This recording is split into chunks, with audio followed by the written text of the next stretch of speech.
L minus 50 minutes.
LC, this is Blue Team Lead on 1. Roger. Environmental seal has been raised and White Room is configured for launch. Blue Team is ready to clear the pad. Roger. We're going to hold about 5 minutes before we give the final clear, Blue Team Lead. Understood. We'll fall back to level 12 and prepare. Roger.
LC, this is Flight Control. Go ahead. Steps, Operation 60, Step 70. L-3 primary steering file, adjust underscore AV085 underscore 06 with SDL CRC 1 Echo Bravo Charlie has been received, verified, and is ready to load into the Inca. Proceed with load. Roger.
LC, this flight control.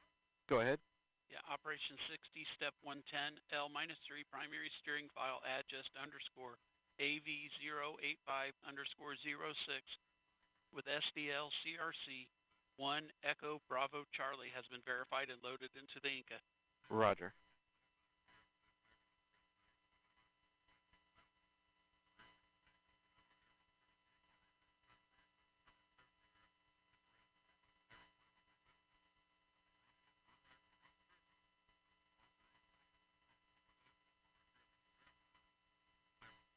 Blue team lead, LC.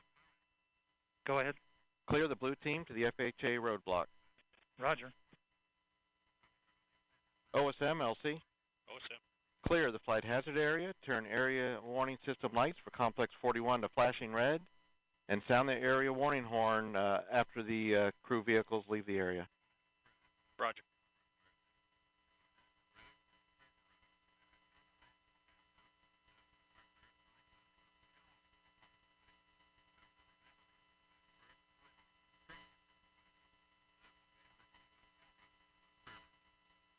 FELC. Go ahead. Disable CAT TVM system monitoring. Roger.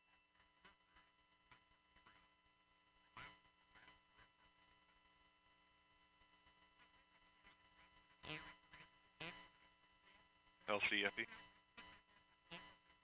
Go, Effie. CAT TVM system disabled. Roger.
Starliner Houston on 1 for com check.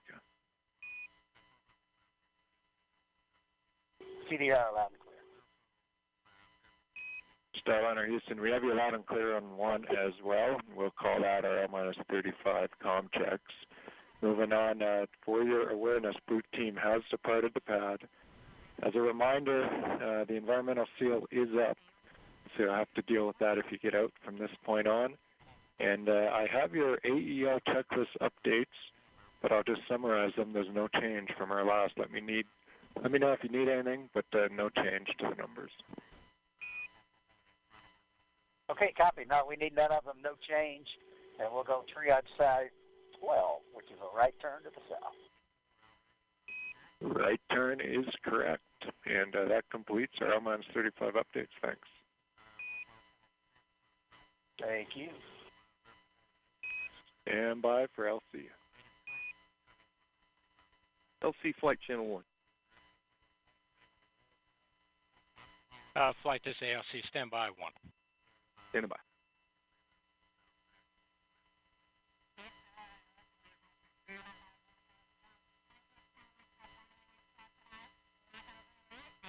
Go ahead, flight. This is LC on 1. Yeah, ready for com check on CST Air to Ground 2? Roger. Here we go.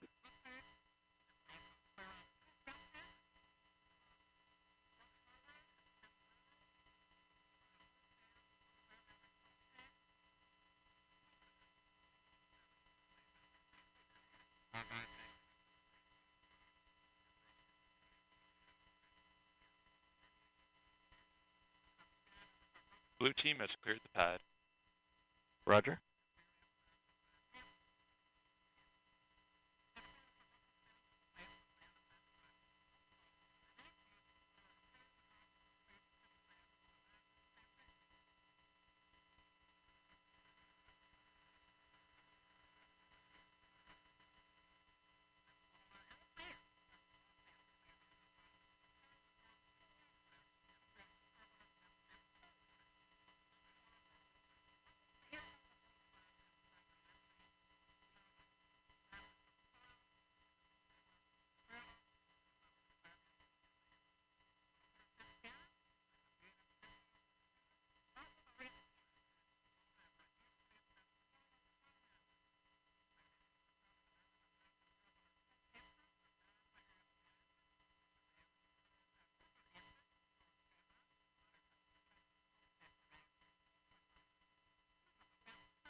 LCOSM.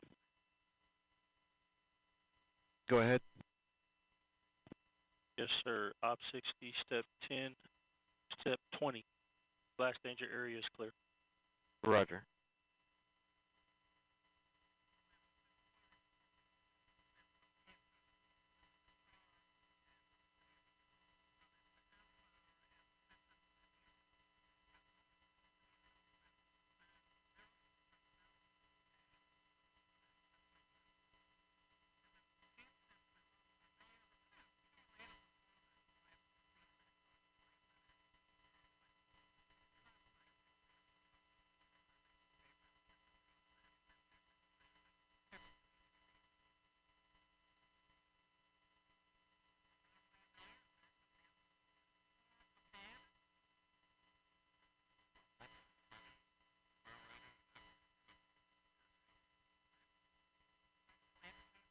LCOSM.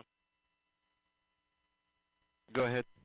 Yes, sir. I can also give you step 60. Flight hazard area has been cleared of all personnel accounted for.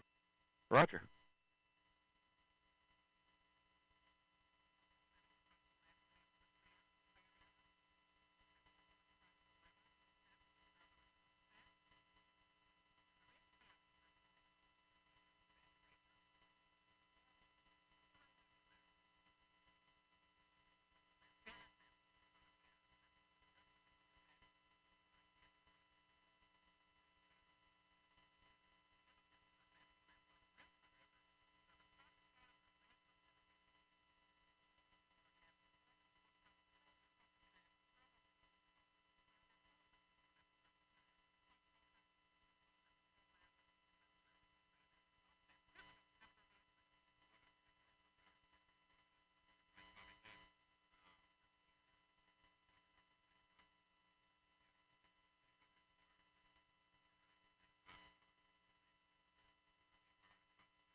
L minus 30 minutes. RC, conduct weather briefing on Channel 8 Weather Conference Net. Roger. Arm control, start arm hydraulic final preps. Roger. LOX 1, perform pogo suppressor charge. Roger. Prop 1, perform RD180 transducer converter calibration. Roger. P&E 2, perform Centaur LH2 SVV cycle test. Roger.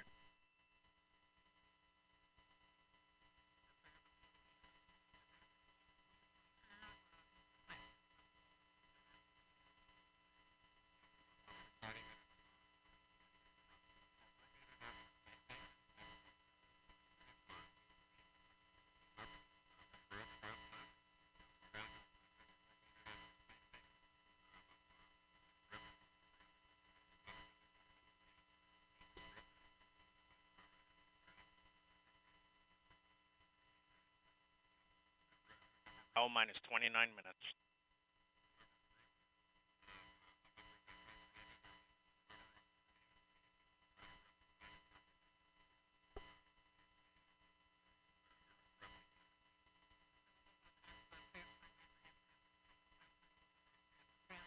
Prop 1 LC. Prop 1, go. Are we complete? Yes, RD180 transducer converter calibration is complete and the engine FIV is open. Roger. Flight control, start flight control final prep. Roger. LC, P&E 2. Go ahead. Centaur LH2 SVV cycle tests are complete. Roger.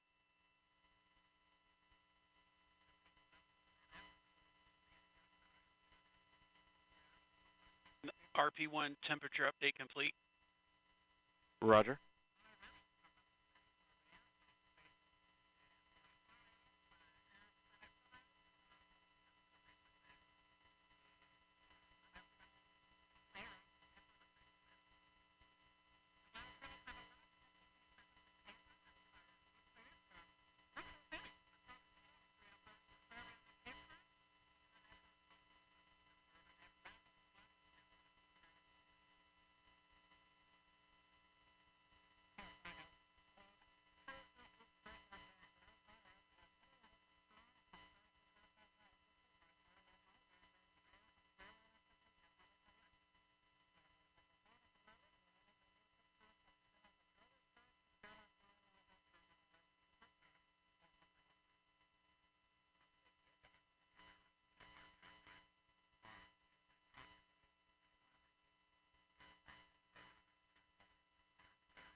LC arm control.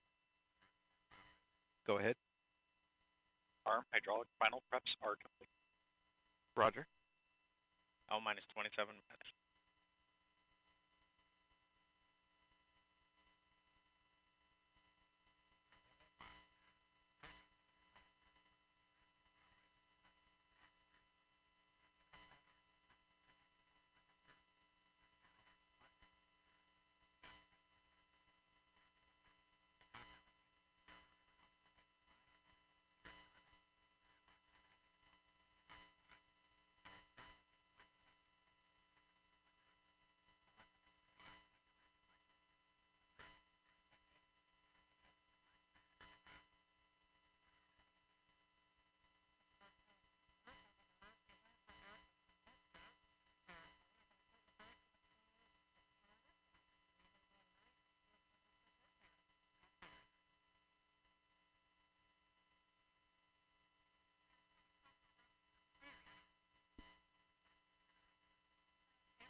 L minus 25 minutes.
LC, this is flight control. Go ahead. Step 90, flight control final preps complete, and Atlas hydraulics at standby pressure. Roger.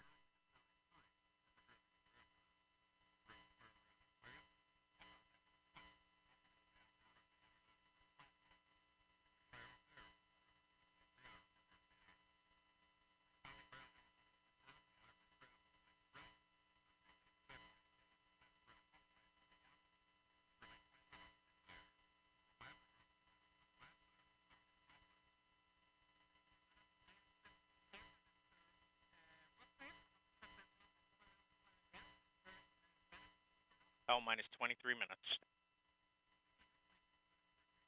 SYS, switch all secondary decoms to RF link and verify lock. Roger. Initiate orbital parameter calculations on primary CCLS. Roger.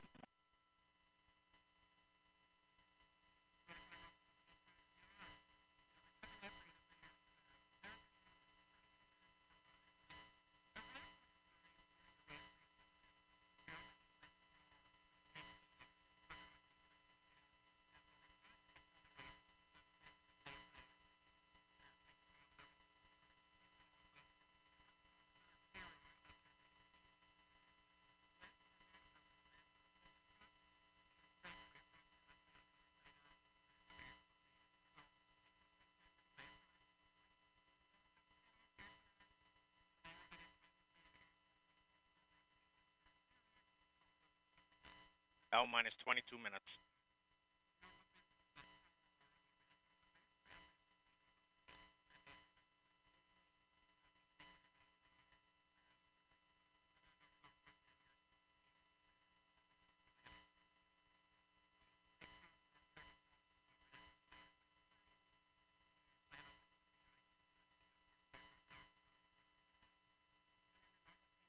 LC, Lex 1. Go ahead. Pogo suppressor charge is complete. Roger. LCSYS. Go ahead. All secondary.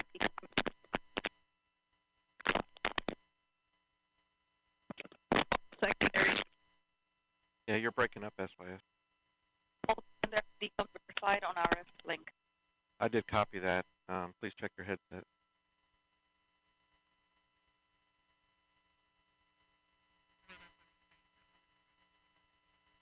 L minus 21 minutes.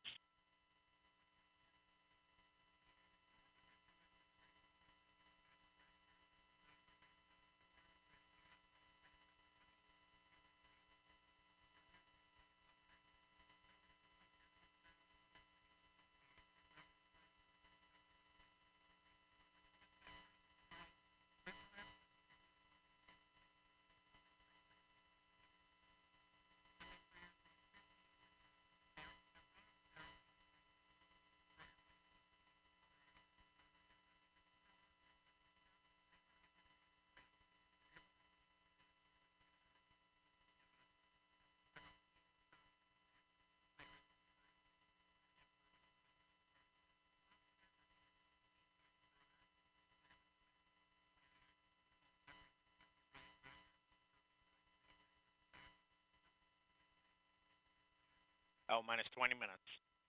PNE1, reinitiate AHB charging. Roger.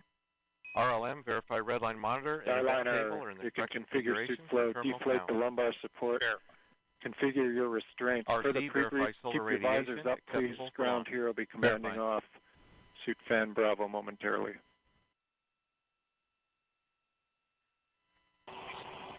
Starliner copies.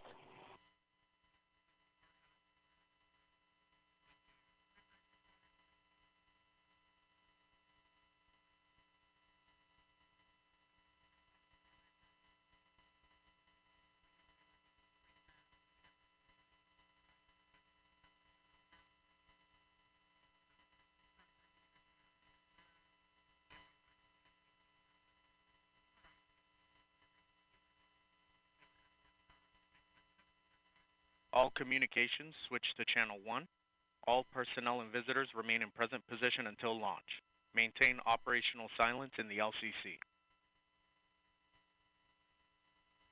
This is the LC with a terminal count briefing. If a condition exceeds a launch constraint anytime after the terminal count status check, The observer shall announce hold, hold, hold on channel 1, identify their station, and briefly state the reason for the hold.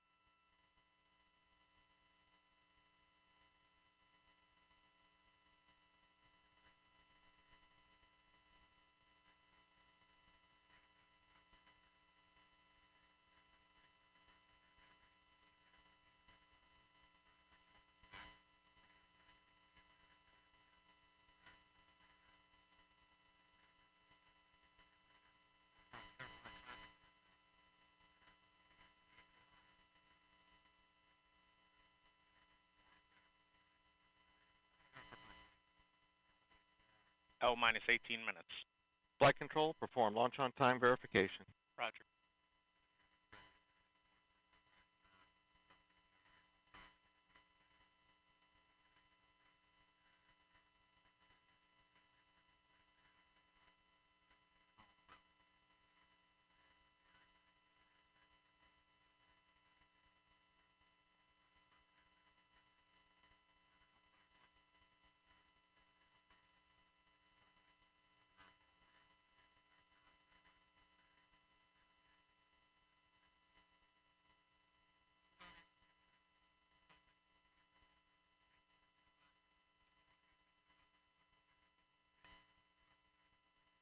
Launch on time verified.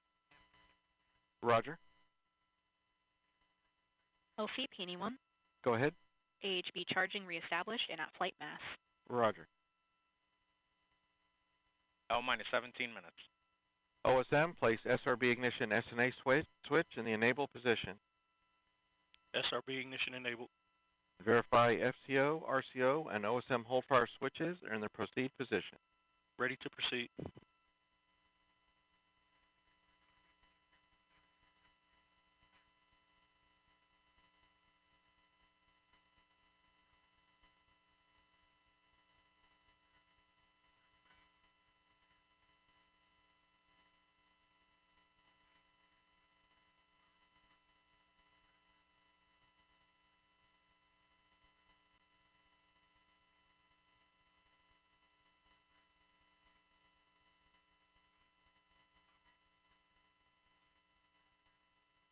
L minus 16 minutes.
L minus 15 minutes. LC flight, channel 1 and air to ground 1 are now merged going to air to ground 1. Roger, roger. LC flight, air to ground 1, ready for contact Starliner on channel 1. Roger, roger. Starliner, LC, com check on channel 1. LC, Starliner, loud and clear. I have you loud and clear also. Starliner, Houston, ComTech, Air Ground 1. Houston, Starliner, loud and clear. Houston has you loud and clear on Air Ground 1.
Starliner Houston, your suit fan Bravo is repowered. It looks good. Please close your visors. Column closed.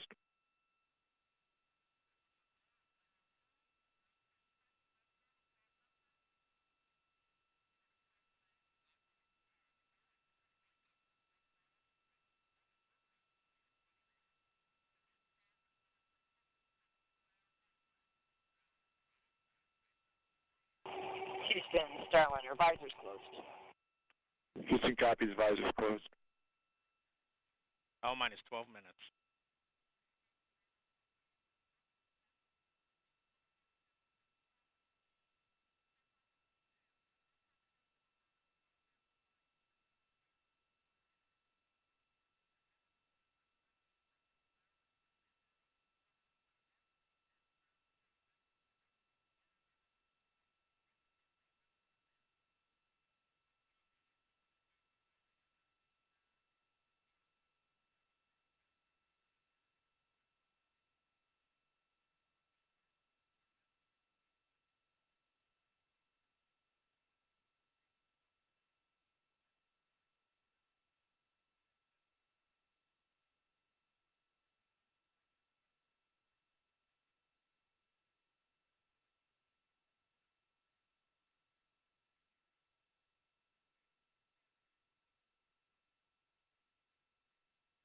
L minus 11 minutes.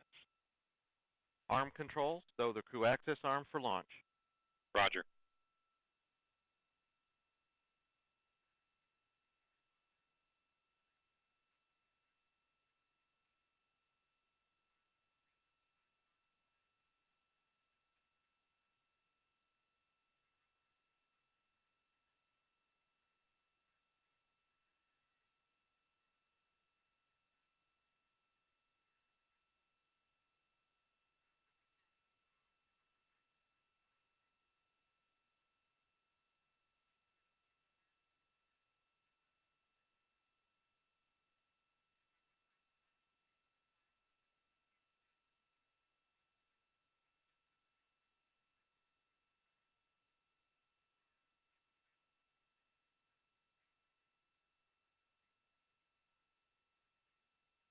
L minus 10 minutes. Flight, verify CST 100 on internal power. Verified. Starliner, configure ordnance for launch. Touch and work.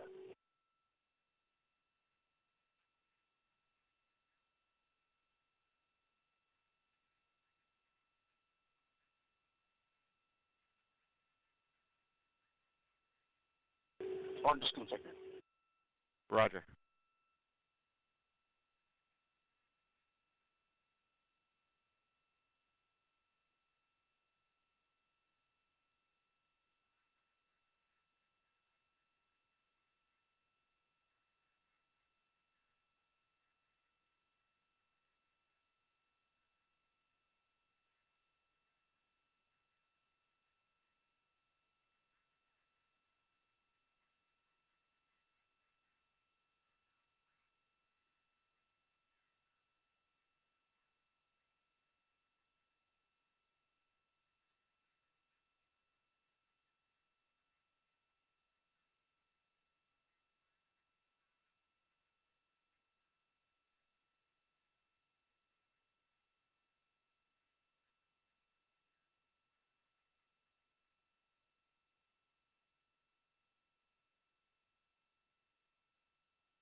L minus 8 minutes.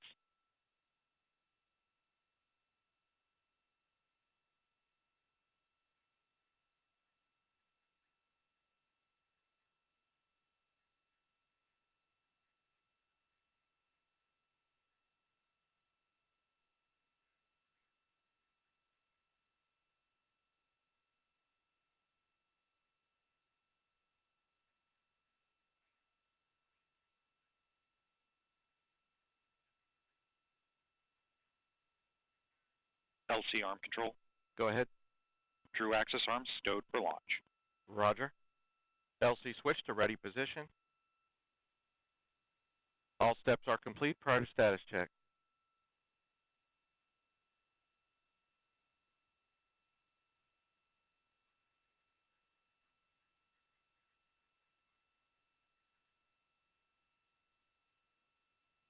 L minus 7 minutes. Status check to proceed with terminal count. Atlas systems, propulsion, Go. hydraulics, Go. pneumatics, Go. LO2, Go. water, Go. Centaur systems, propulsion, Go. pneumatics, Go. LO2, Go. LH2, Go. has gas, Go. electrical systems, airborne, Go. ground, Go. facility, Go. RFFTS, Go. flight control, Go. GCQ, Go. op support, Go. comm, Go. umbilicals, Go. arm control, Go. ECS, Go. redline monitor, Go. quality, Go. op safety manager, Go. ULA safety officer, Go. vehicle system engineer, Go. anomaly chief, Go. range coordinator, Clear to proceed. flight director, Houston flight is go. Starliner, Starliner, go. launch director, You have permission to launch. proceeding with the count. ALC, verify T0 is set for 14:52:15 Zulu. Verified.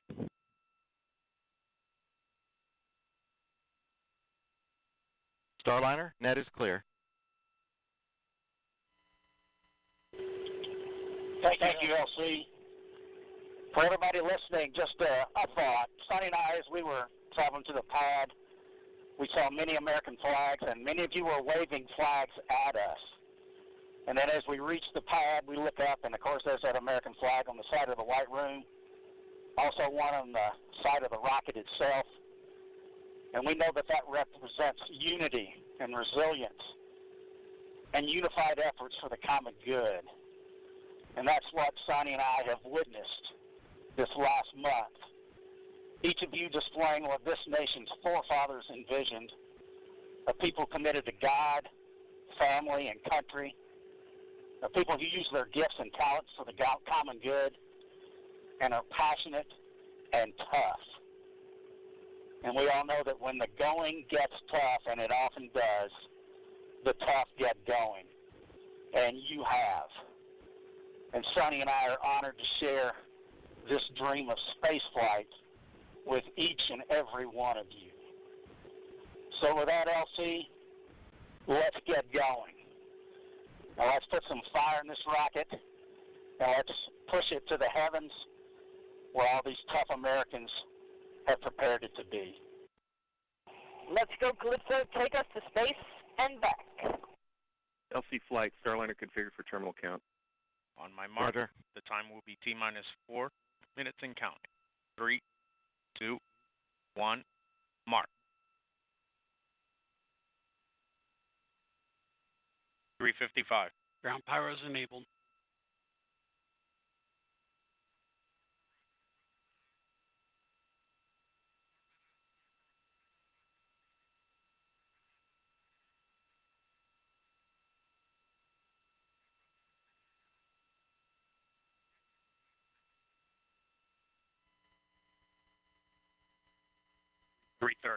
Atlas hydraulics at flight fresh.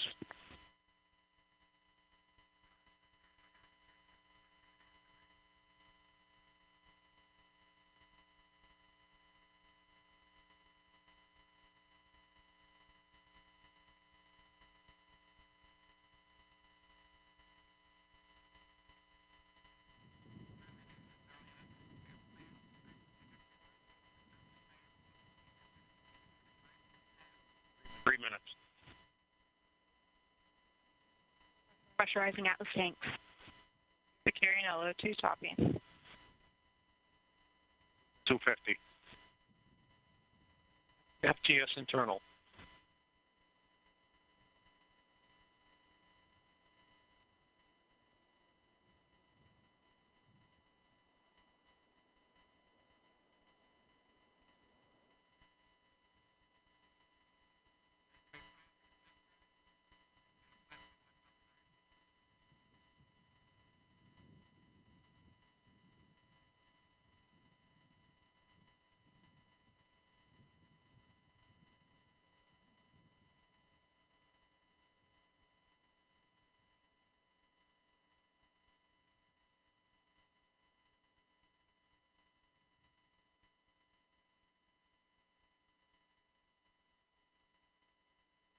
159. Vehicle internal. 155. Launch sequencer start. 150. Securing Centaur LH2. Securing Centaur LO2.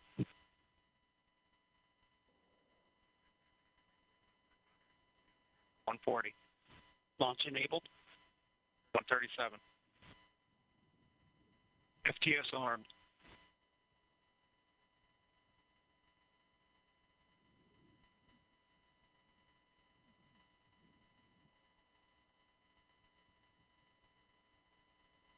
120. OCU's armed. SCS count started. EDS ascent. Starliner, last arm to auto. Last arm auto. Roger.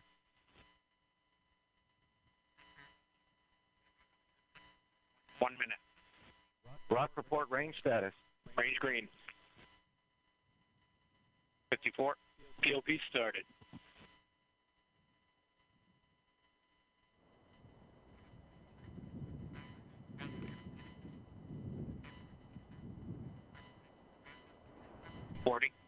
Atlas at flight press.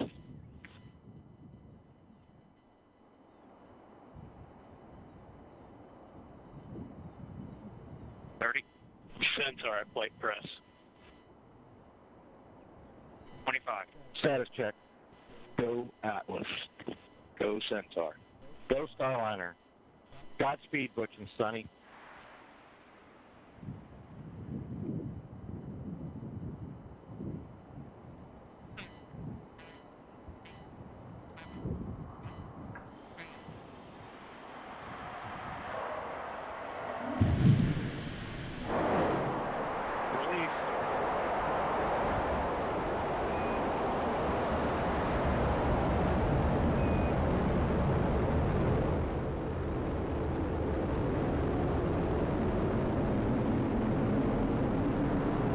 Houston, Starliner roll. Roger, roll.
Got a good throttle up. Good throttle.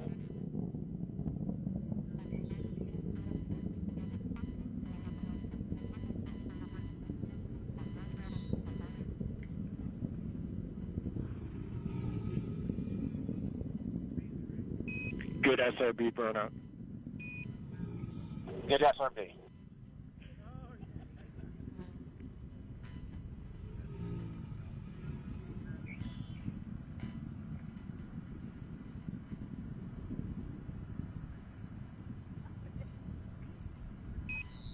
Good handle. Good handle.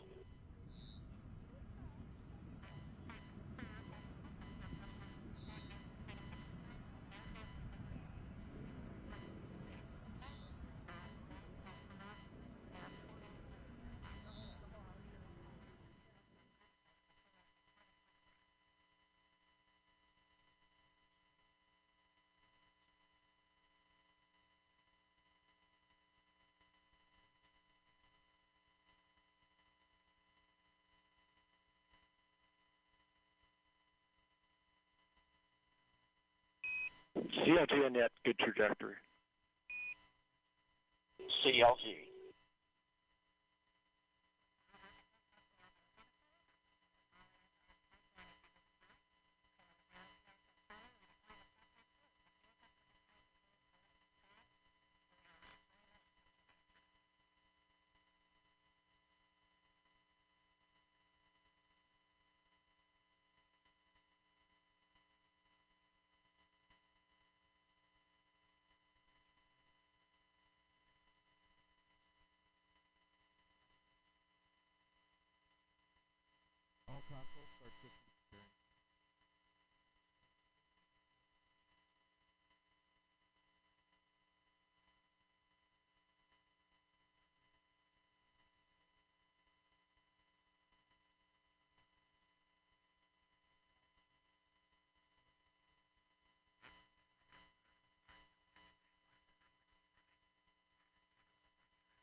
Staging. ECAL's open. You have sublimator act. ECAL sub-act. Great Atlas. OSM LC. Address security roadblocks for pad access control. And dispatch team to complex 41 in preparation. Staging was good. You have good control. Good control.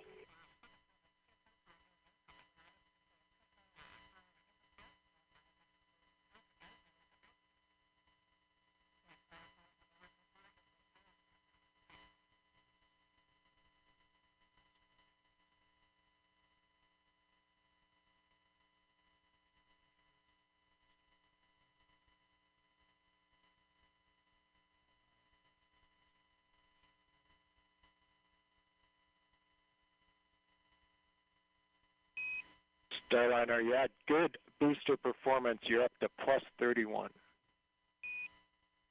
Plus 31.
Good centaur.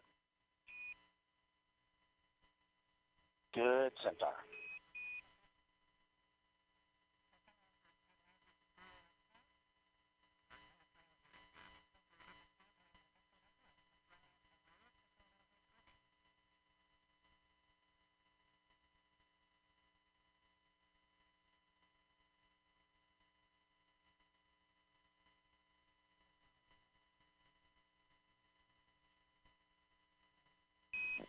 St. John's open. St. John's.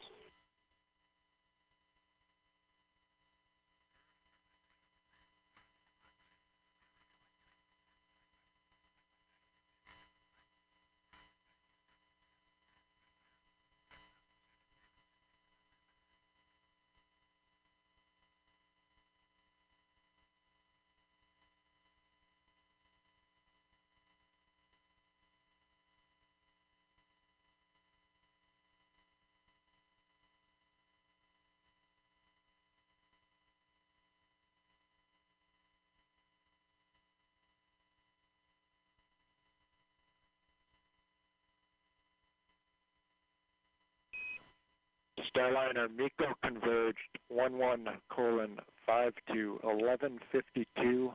Good perf, you're at 34 to 36 seconds. 11:52, 34 seconds.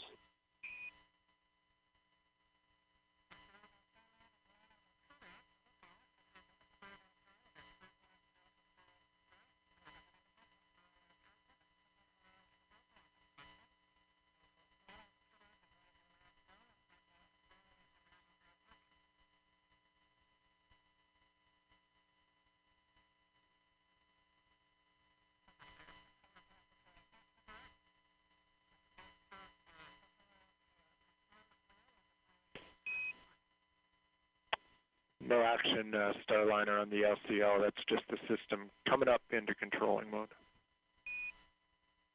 Outstanding. No action.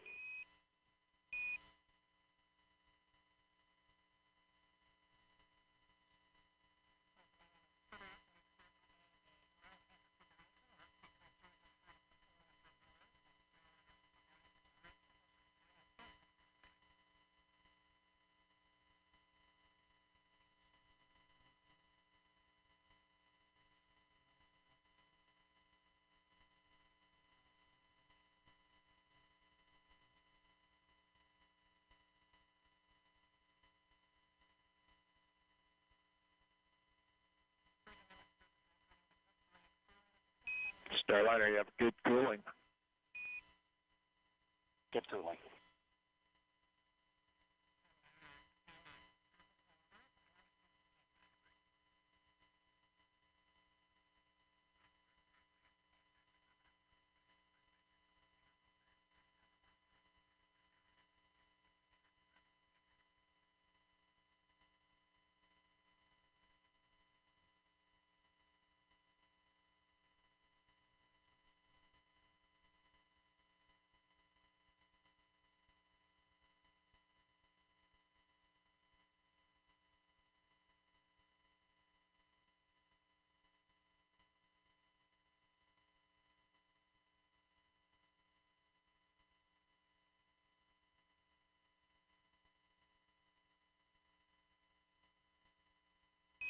Thirty seconds to MECO.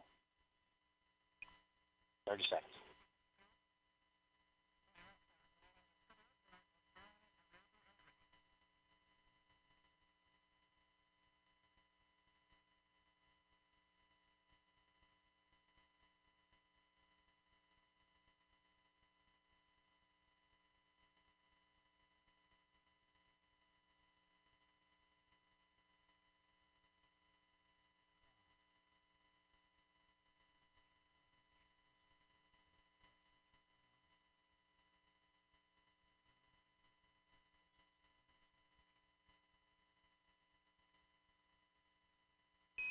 Nominal MECO, Starliner.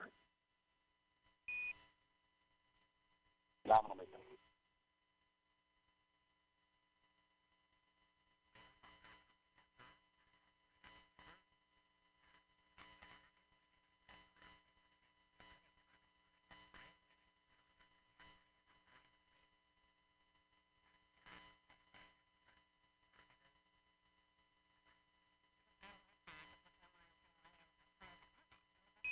LVSEP 14:5 to 14:52.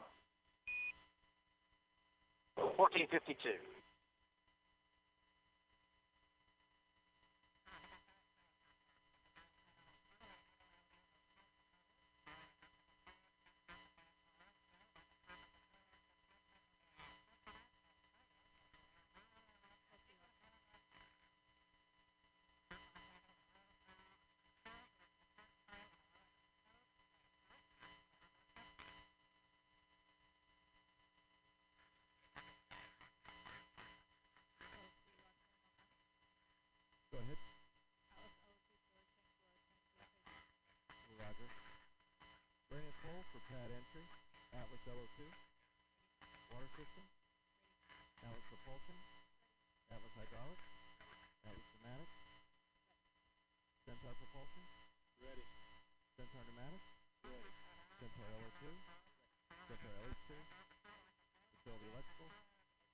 terminal control system.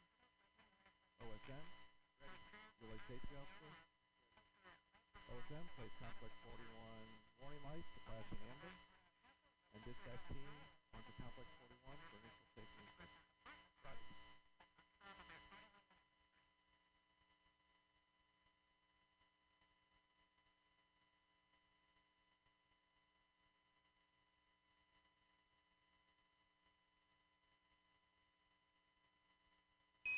No action on the cabin temp, Starliner. No action.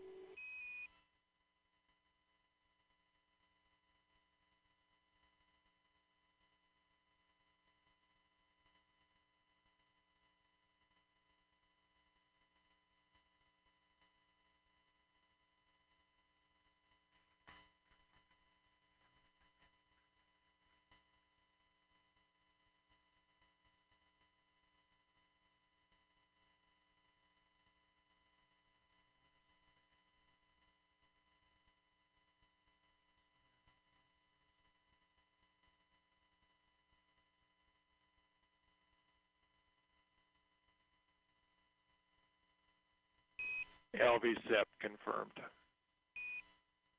Good LVSEP.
Starliner, your nominal TDRA show MDL is active. You have good targeting for OI. Good targeting.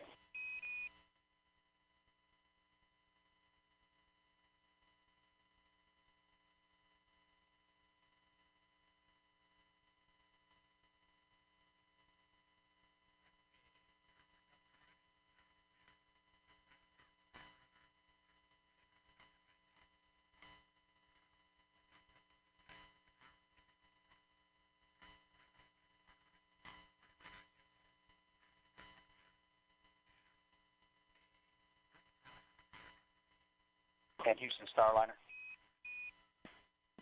Go ahead. Yeah, if you could relay a message to our brethren at ULA. We're all listening. Go ahead. Yeah, they've been a member of the family for a long time, but now it's official, and we want to welcome them to human spaceflight. We all copy all and really appreciate the words.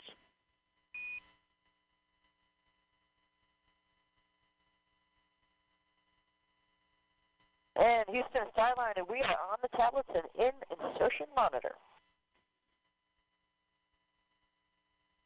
Copy tablets, we're with you, insertion monitor.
And Houston Starliner, last arm is off.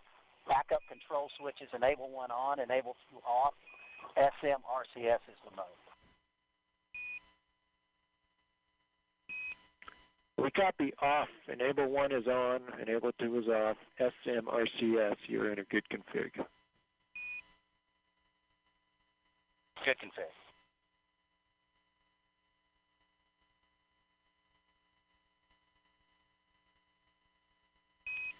Your EXDV targets are on board and good. Good EXDV.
Starliner, still no action on your cabin temp. You're in a good config. It's 74 degrees in there. And that's just due to the T2 sensor sitting beside the light. So we're actually going to inhibit that particular sensor. We'll let you know when we bring it back online. Okay, great. Looks like we're on our way to thrust align. Concur.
Starliner, we did not see the hand controller deflection. Just wanted to know if you did that yet.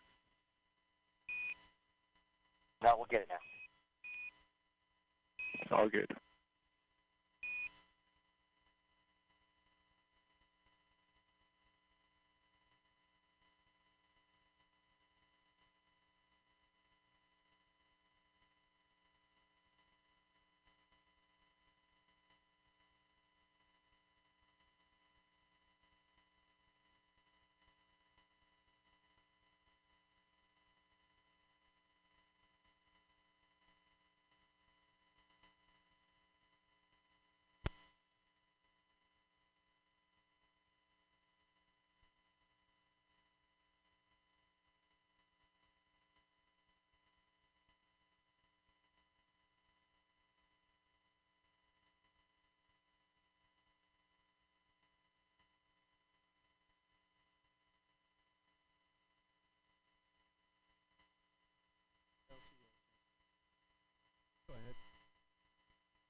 Also, establish barricades around MLP and an area beneath the MLP, and perform O2 LEL checks with complex 41 areas. Roger. ECS LC. Switch all ECS from GN3 to air.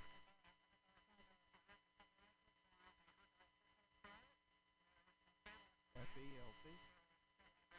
Coordinate with CLE and set LHC storage area and LNG farm UV detector to automatic.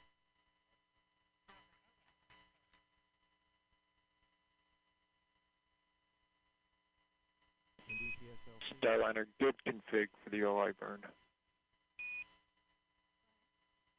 Good config for OI.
We took a look. That was a good OI burn. You're maneuvering to NavCal 1. Good OI burn, going to NavCal 1.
Starliner, Houston.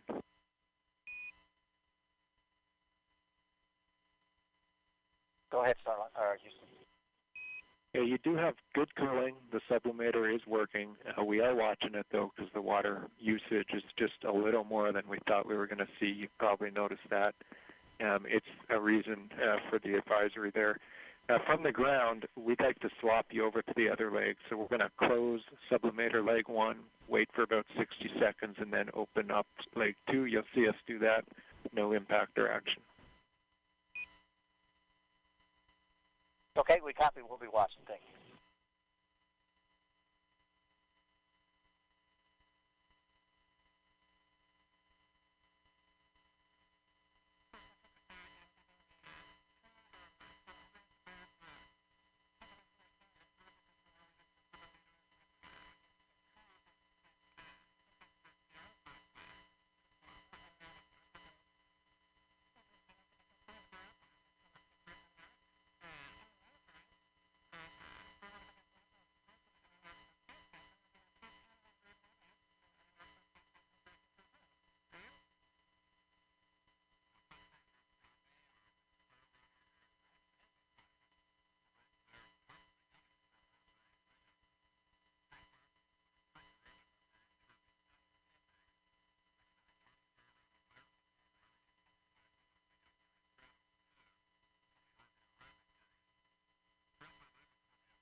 Starliner, we see the sublimator message. No immediate action to want to discuss. Let me know if you're there. Yeah, no action. Standing by. Okay, so you're still on the sublimator with good cooling. The rate of usage is still a little bit more than we thought it was going to be. We plan to take this all the way down to 10% water remaining in your sublimator. 10%. When we get there, we're going to close leg 2 of the sublimator. If we lose you, if you go Nordo, we want you to take leg 2 to off. That's Eclipse ATCS tab stop 5 to OFF when the sublimator gets to 10%.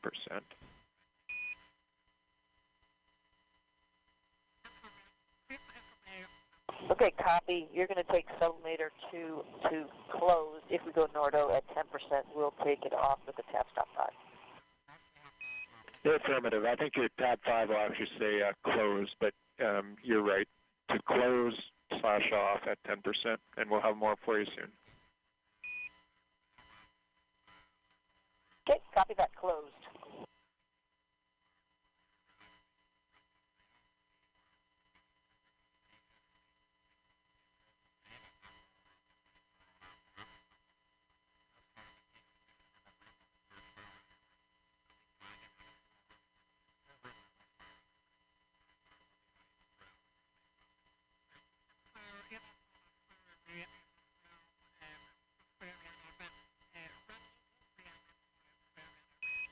Starliner, just what we're seeing, we're expecting to be on the radiators here in about 10 minutes. 10 minutes is what we're working with. Okay, standing by, and if you need us for anything, let us know.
Starliner, as discussed, there's 10%. We've closed leg 2, standing by on RADs.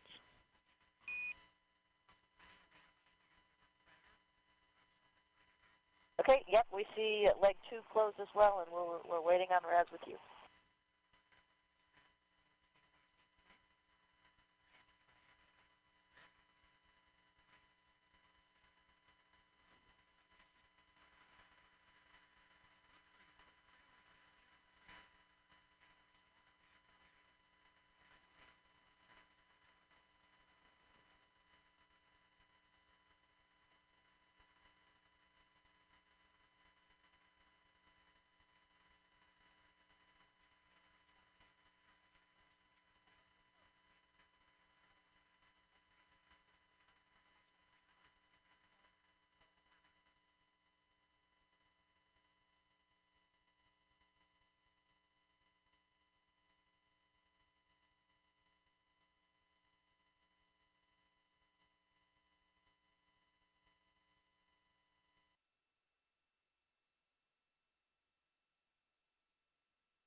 Matt 2. Go ahead, sir.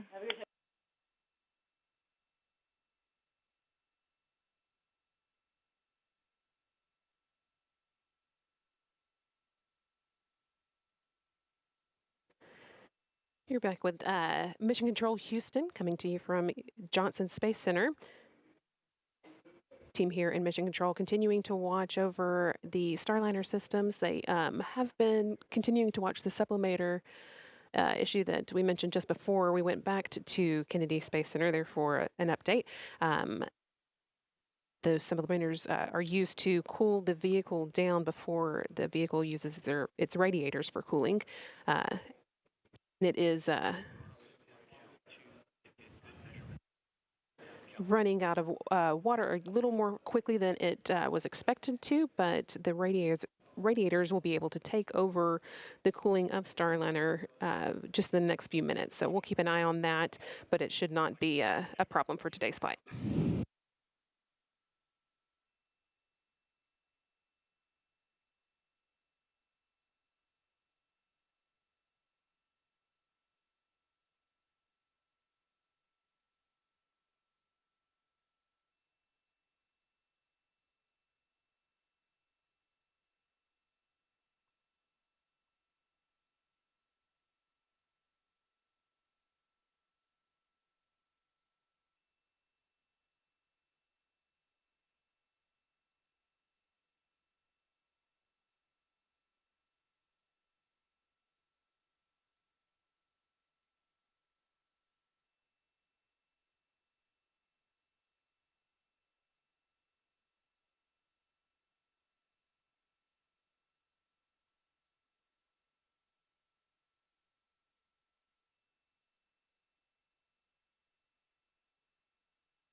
Another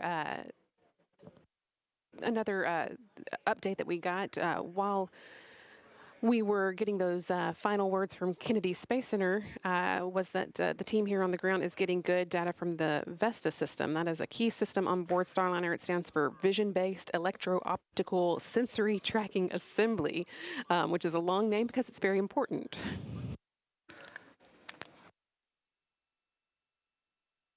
So that system actually does many things for Starliner.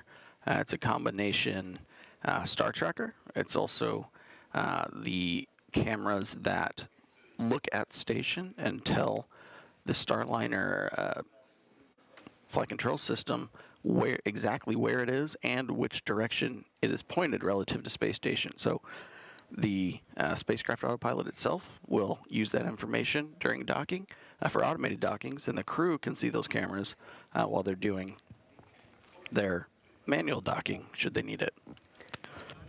So you'll be hearing a lot about the Vestas over the next 24 hours as Starliner makes its way to the space station. That is a key part of the systems that we'll be checking out along the way and then using for the actual docking. Yes, and that system is made up of 6 cameras. It's got it's a dual redundant system, so there's 2 copies of each. There's 2 regular spectrum cameras that similar to what the human eye can see. One for a narrow field of view for looking longer distance, one for a wide field of view for shorter distances. There's also an infrared camera that can help Starliner see station while it's in the dark. It also has a laser-based LiDAR rangefinder that can also pick out the structure on station and kind of paint a 3D view of station inside of the flight computer. So that gets tied in with the rest of the data to help Starliner know exactly where it is relative to station.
So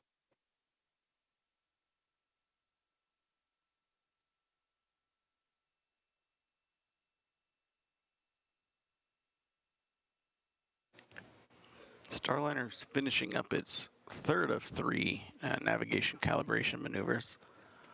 The next things coming up are enabling some of the good rad flow. I'm not sure if they made a notice, but there was a few warnings pop up. Those were associated with the radiators coming online. We're still watching it, but good rad flow. No action. Yep, good rad flow. We did see him in no action. We figured that. Thanks. And those radiators, that was one of the items I was going to say is coming up soon. Starliner turns on the radiator system based on what the current temperature is, based a little bit on solar activity and the heating it got during ascent. So now that that system's on, cooling Starliner, we are looking towards getting Starliner pointed in the direction for the next upcoming burn, which is the NC burn, or the phasing burn, where that C means catch-up. During that phasing maneuver, Starliner is going to stay in a slightly elliptical orbit, but at a lower altitude than station, and it's going to use that time to catch up with station, and then we'll later move up to station's altitude for final rendezvous and docking. View you're seeing here is of the flight control team in Mission Control Houston. In the center of the view there is Mike Lammers, the lead flight director for this mission.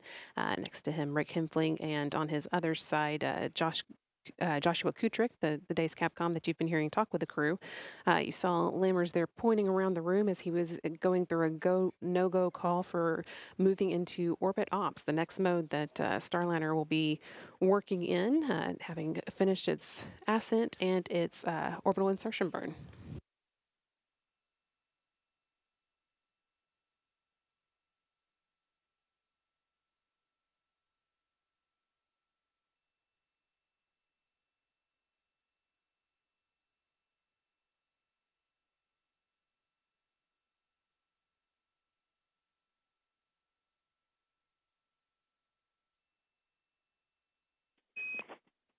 Starliner, you have good cooling and your go for orbit ops.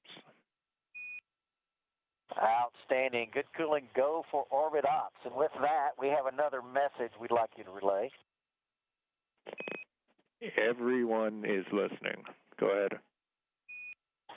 Yeah, if y'all could call Kennedy Space Center crew quarters and strongly request that they release Joe Acaba and James Branson from quarantine.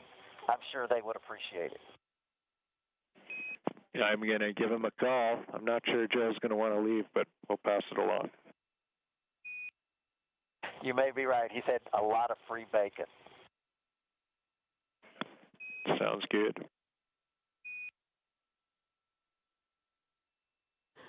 You heard there that go for orbit ops that was communicated up to the crew that we were talking about just a moment ago. And also, of course, Butch Wilmore calling down that the chief astronaut, Joe Acaba, can be released from quarantine. Butch and Sonny went into quarantine April 22nd, so they had a bit of a longer than expected quarantine as they waited for today's launch, but they are safely in space. So now that those who have been in close contact with them and needed to preserve their own quarantine to make sure that no germs were sent up to the International Space Station can also end their quarantine.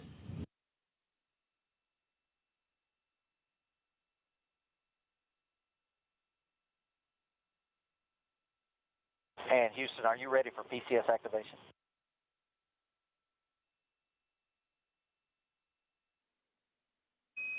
We're ready. Here go for PCS activation. Here we go.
And Houston, I've burped the PPM suit open via step 1.14 3 times. It keeps cycling back above up to 152.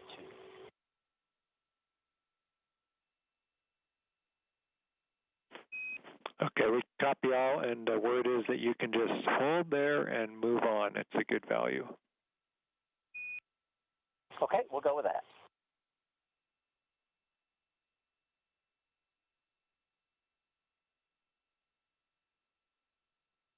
All right, we'll call the PCS system act complete for my steps.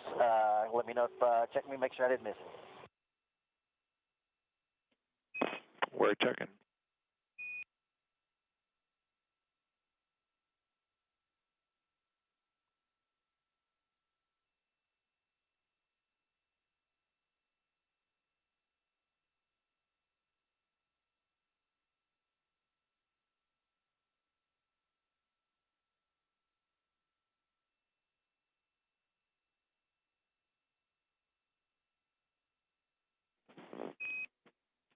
Starliner, your PCS activation looks good. Outstanding.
For those just joining us, or for those who've been watching since launch, Starliner is doing the last bit of coast before it gets to the NC burn, or the phasing burn.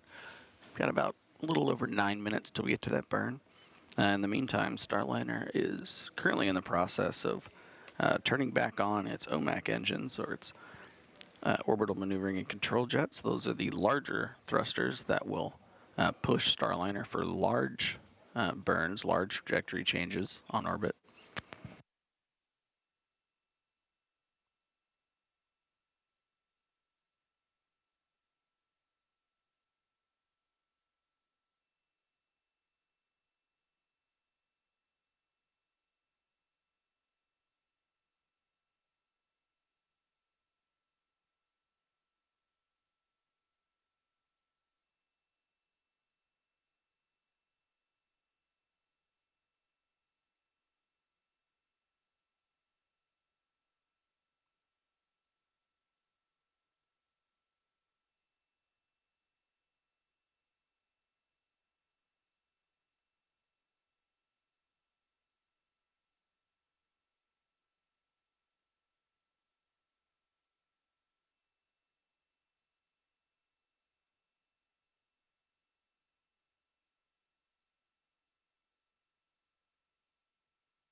And Houston, the hatch locking device is installed. We copy, hatch locking device installed, thanks.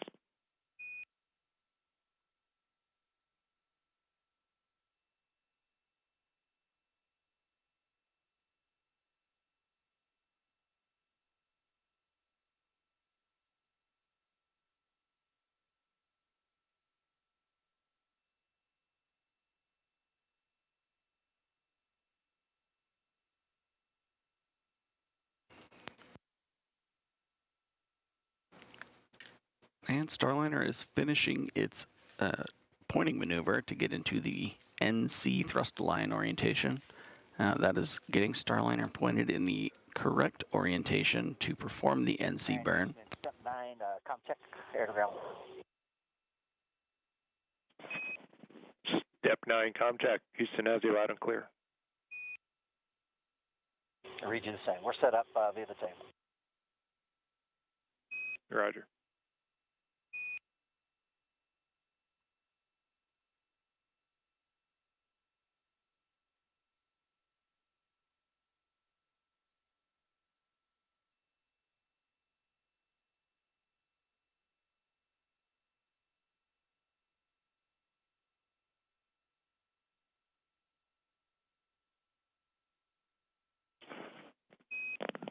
Starliner, good config for the NC burn.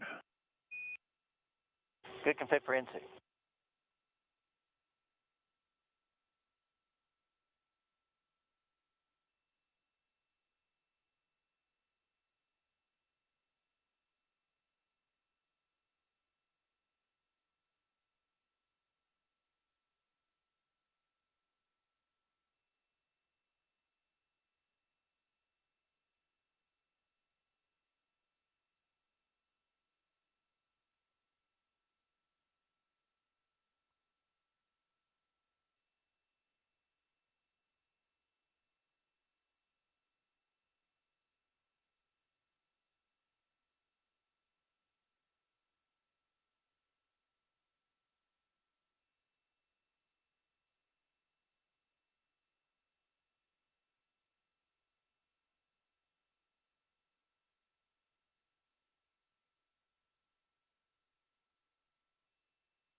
Houston, Starliner, com check on the handheld mic.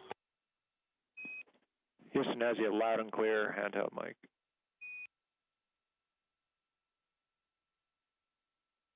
Give me another 5 count there, Houston. This is Houston, 5, 4, 3, 2, 1, and we have you loud and clear, handheld. Yeah, we're just checking the volume on the speaker. Thanks. Copy.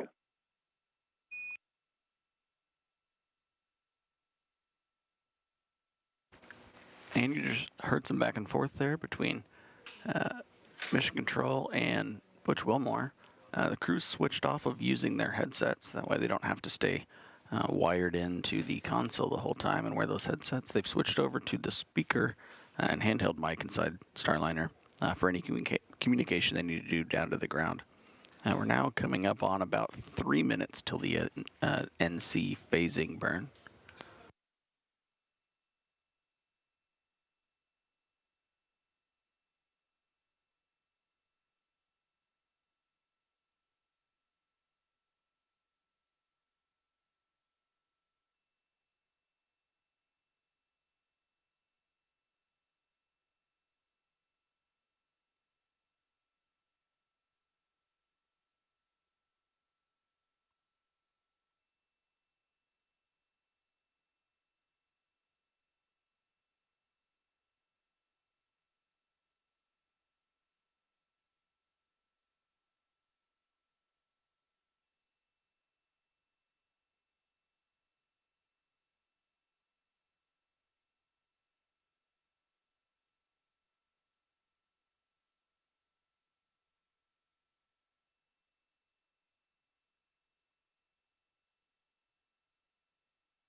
We're coming up on 2 minutes till Starliner's NC burn.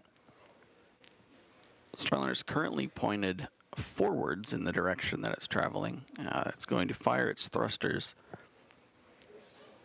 increasing the altitude of the other side of its orbit. So right now, Starliner did its orbital insertion burn to raise its altitude. Now it needs to raise the other side of its elliptical orbit. We're expecting that NC burn to be about 25 seconds long.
And 30 seconds till the expected NC burn.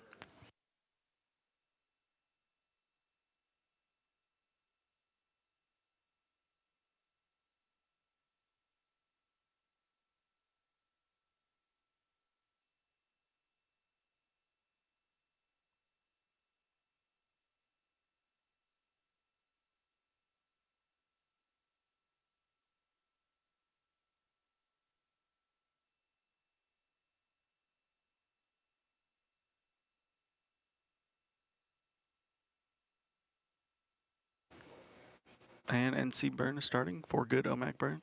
Engine burns.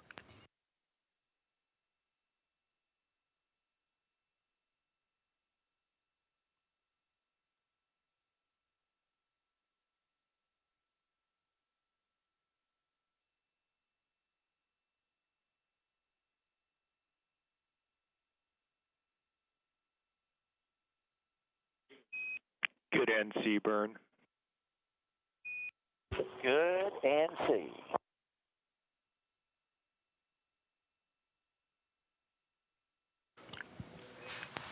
Affirm, you're on your way to tail sun, step 12. We see it. And that call up from Capcom Joshua Kutrick to the crew. And Butch responding, he sees the same data. Starliner had a successful NC burn. Starliner's orbit is now a slightly elliptical orbit, varying between 324.7 kilometers and 323.6 kilometers.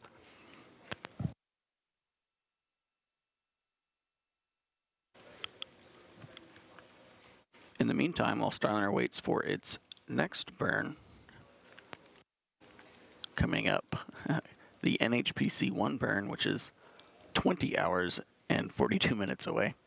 Starliner is moving itself into a tail-to-sun mode, so it's going to point its solar rays back at the sun and just use it to kind of top up the batteries while Starliner continues its phasing catch-up maneuver with ISS.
with this first section of downtime that the crew's going to have, they're going to be using this time to get out of their suits.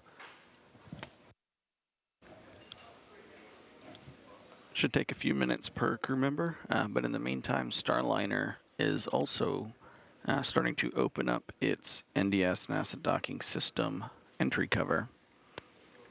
That should stay open for a majority of the flight. That way Starliner will be ready for docking.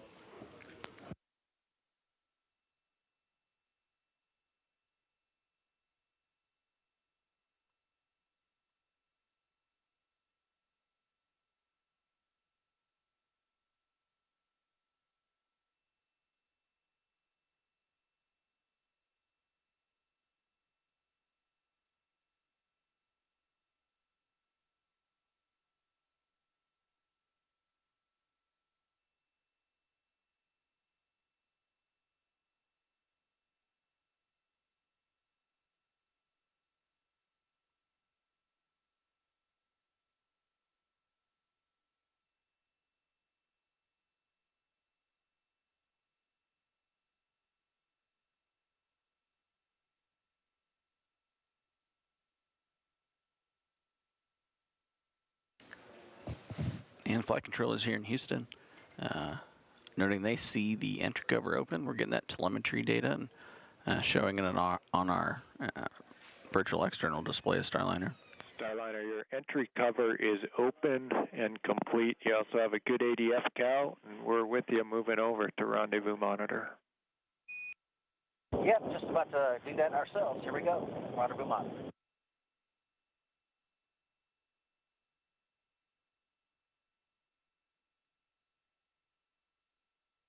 And crew acknowledging, they also see NDS cover open.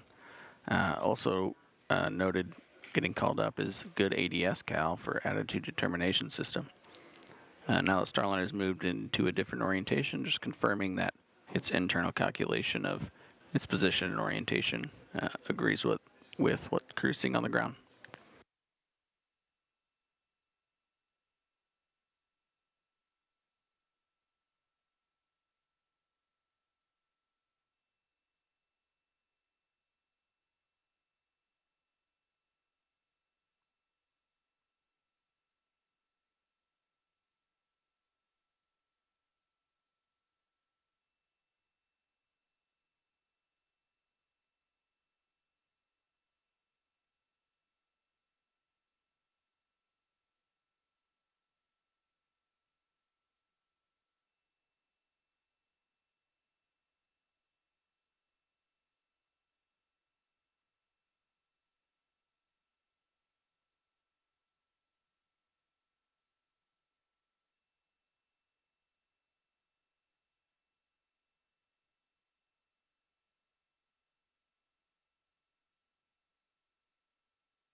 Good morning. I'm NASA's Sandra Jones, and I am joined by Jim May from Boeing, and we are going to continue to bring you live coverage of the in-flight portion, the phasing portion of Starliner's mission to the International Space Station. If you're just joining us, Wilmore and Williams launched at 9:52 a.m. Central Time this morning today from Space Launch Complex 41 at Cape Canaveral Space Force Station in Florida.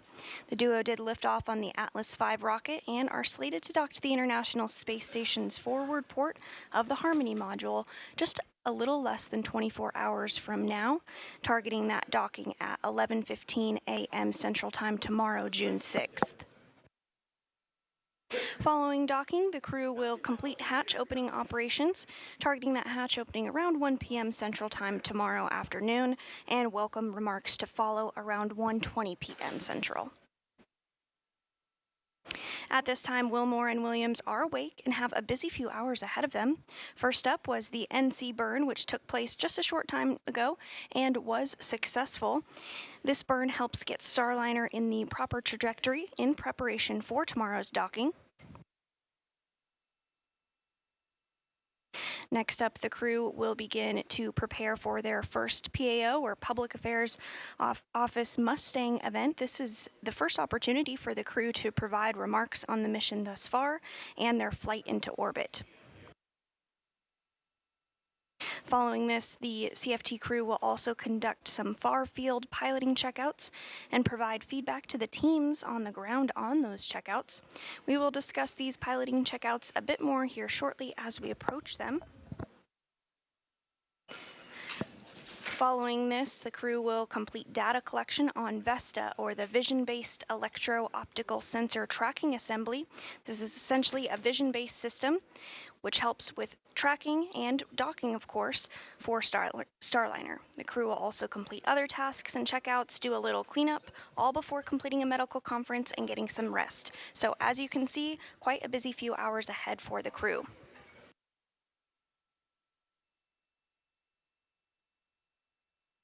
Because this is a test flight, there are multiple checkouts and tests that occur as part of the eventual certification process of Starliner.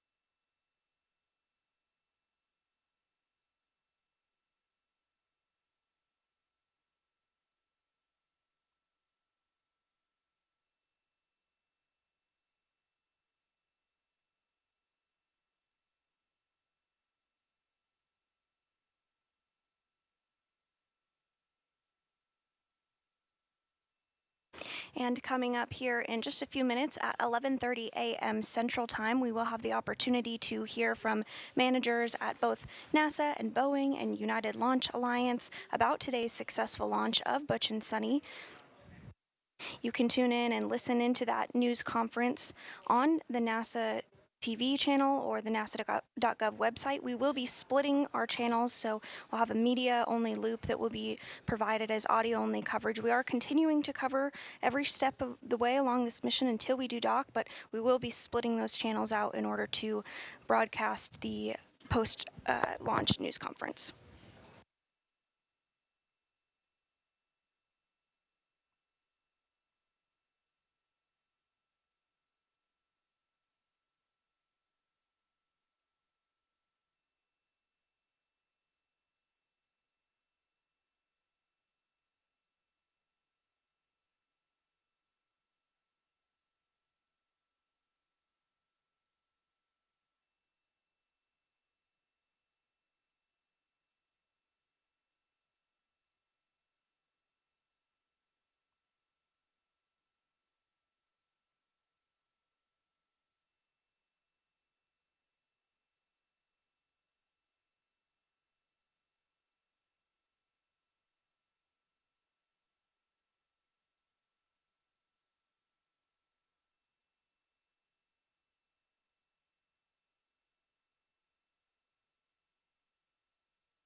And if you are just joining us, we now are over an hour and a half into today's flight of the first crewed flight of the Boeing Starliner spacecraft. Starliner, Houston, Air to Ground 1, Vesta Sensor Orientation Command sent.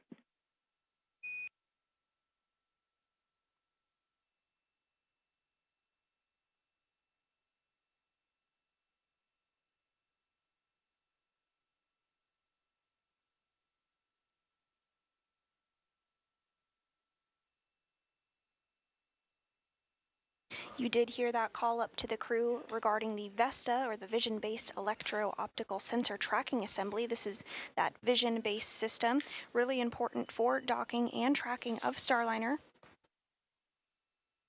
Later today, there will be an entire checkout and data collection of the Vesta system, and we'll be sure to cover it live every step of the way.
Starliner, Houston, when able.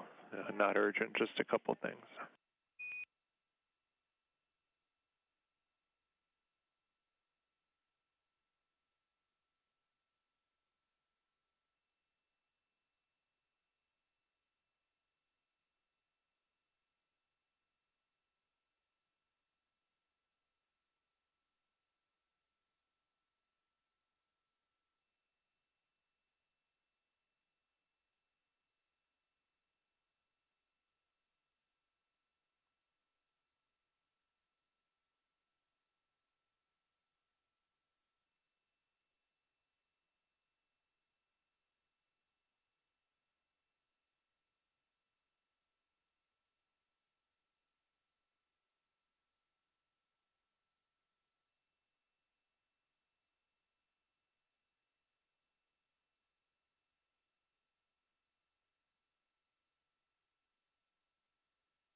And again, we are targeting a post-launch news conference to begin here momentarily, where leaders from NASA, Boeing, and ULA will have the opportunity to discuss today's flight of Butch and Sunny, the successful liftoff occurring at 9:52 a.m. Central Time this morning. And those leaders will also answer questions from the media during that news conference. You can join and watch along on that post-launch news conference if you would like on nasa.gov or NASA Plus.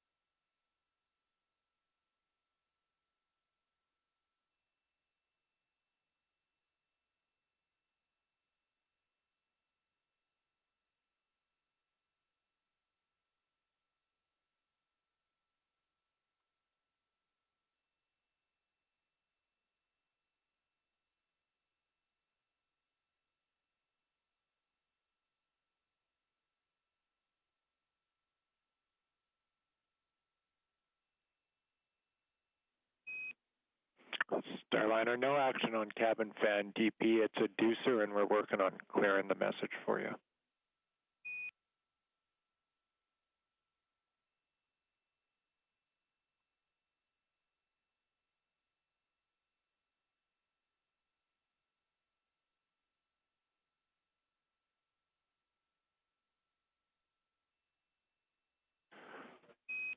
Starliner, we just want to make sure we have you after going back to 2 grounds and lower LDR. So do you hear this? Houston on 1.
Starliner, this is Houston on Air Ground 1 in the blind.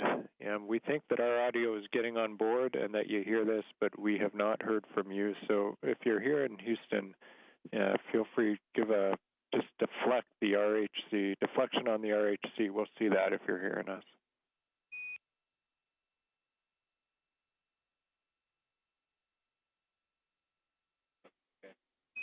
And we saw that, Houston. We saw the RHC, so stand by. We're still not hearing you on the loops, but we did see your action.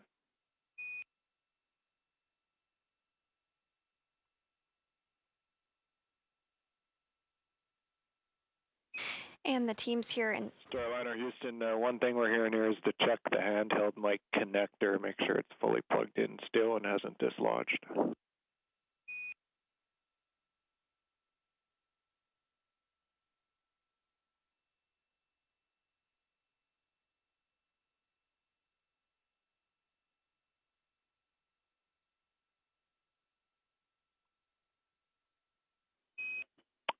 And Starliner, one more reminder, just things we can think of here is check that your chip is installed. You'll need that plugged in to use the handheld mic.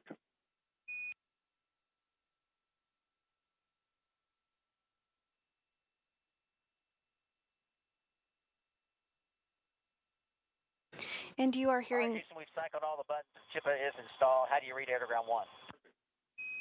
Starliner, we have you loud and clear now, air to ground 1. Okay, great. Fantastic. We are with you in rendezvous monitor. Okay, copy. Just getting caught up. Vector sensor orientation command has been sent, and then I have one action for you for the humidity system if you're ready. We are ready. All right, we saw your activation. We would like to cover the desiccant under seat 1, and so whenever it's convenient, we want you to go to the provisions bag on the cargo adapter, get the desiccant cover out, and you can use that to cover the desiccant under seat number 1. I'll copy. Okay, Sonny will grab that, and we'll cover the desiccant under seat 1. Good words.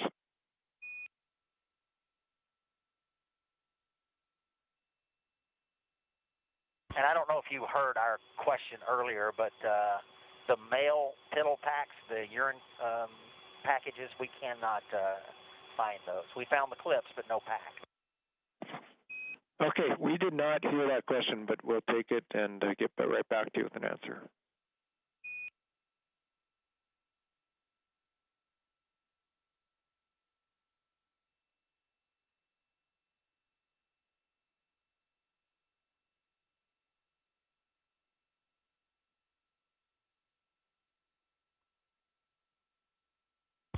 And one more time, the location of that desiccant cover, Houston. Yeah, it's in a cargo adapter on seat 5 cargo adapter, and the bag we think is going to be labeled vehicle provisions. It's the bag on the seat 5 cargo adapter. Okay, seat 5 cargo adapter, vehicle provisions, copy.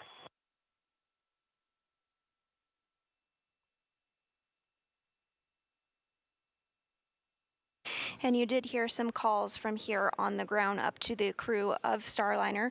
Mainly you heard the voice of NASA astronaut Butch Wilmore, who is the commander of Starliner, stepping through some procedures to ensure that communication was routed properly. All of that seems to be resolved at this point, and working through some cargo operations and stowage.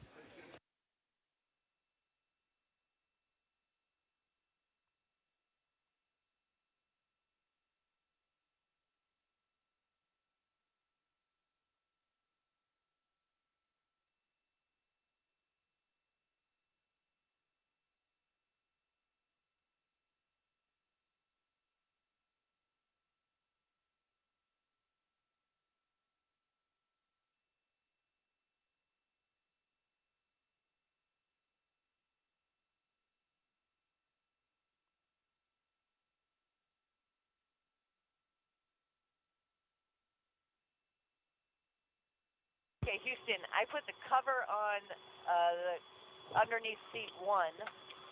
For underneath seat 5, do you need something done there as well?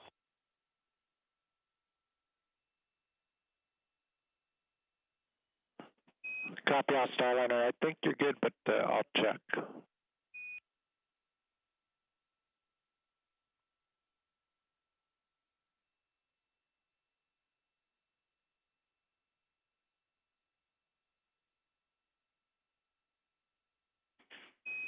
Sonny, we double checked and you're in a good config. No action needed under seat 5.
Starliner, the NDS SCS checkout's complete and nominal. Outstanding, thanks.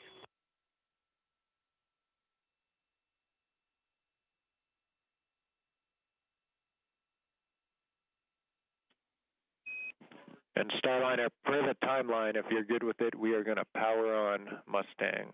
Power on and Mustang. That sounds good.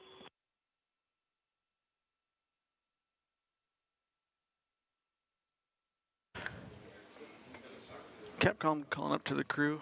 They're going to power on the Mustang system. A reminder that Mustang system is the series of cameras and microphones that are throughout Starliner's cockpit.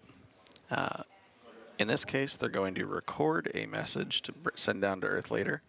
A few remarks on the mission so far, what Butch and Sonny are thinking. But they should be simultaneously downcasting that over the air-to-ground loop, and so we should be able to pick it up here on the live feed.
Starliner Houston, for the Biddle Pack location, we're here in starboard bag by the side hatch.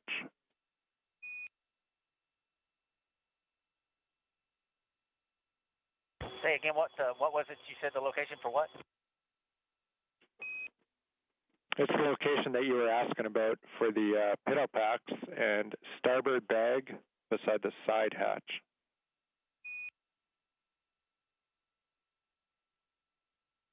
Yeah, that's where we looked. We didn't see them. We'll look again. Yeah. There was the yellow clips were there. There were some pads, but there were no bags for the pads. Copy all, and we'll dig deeper somewhat.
Starliner, for Butch.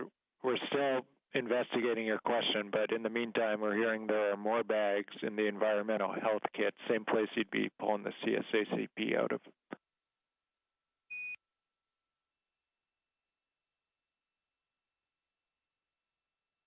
We copy. Yep, we found some bags.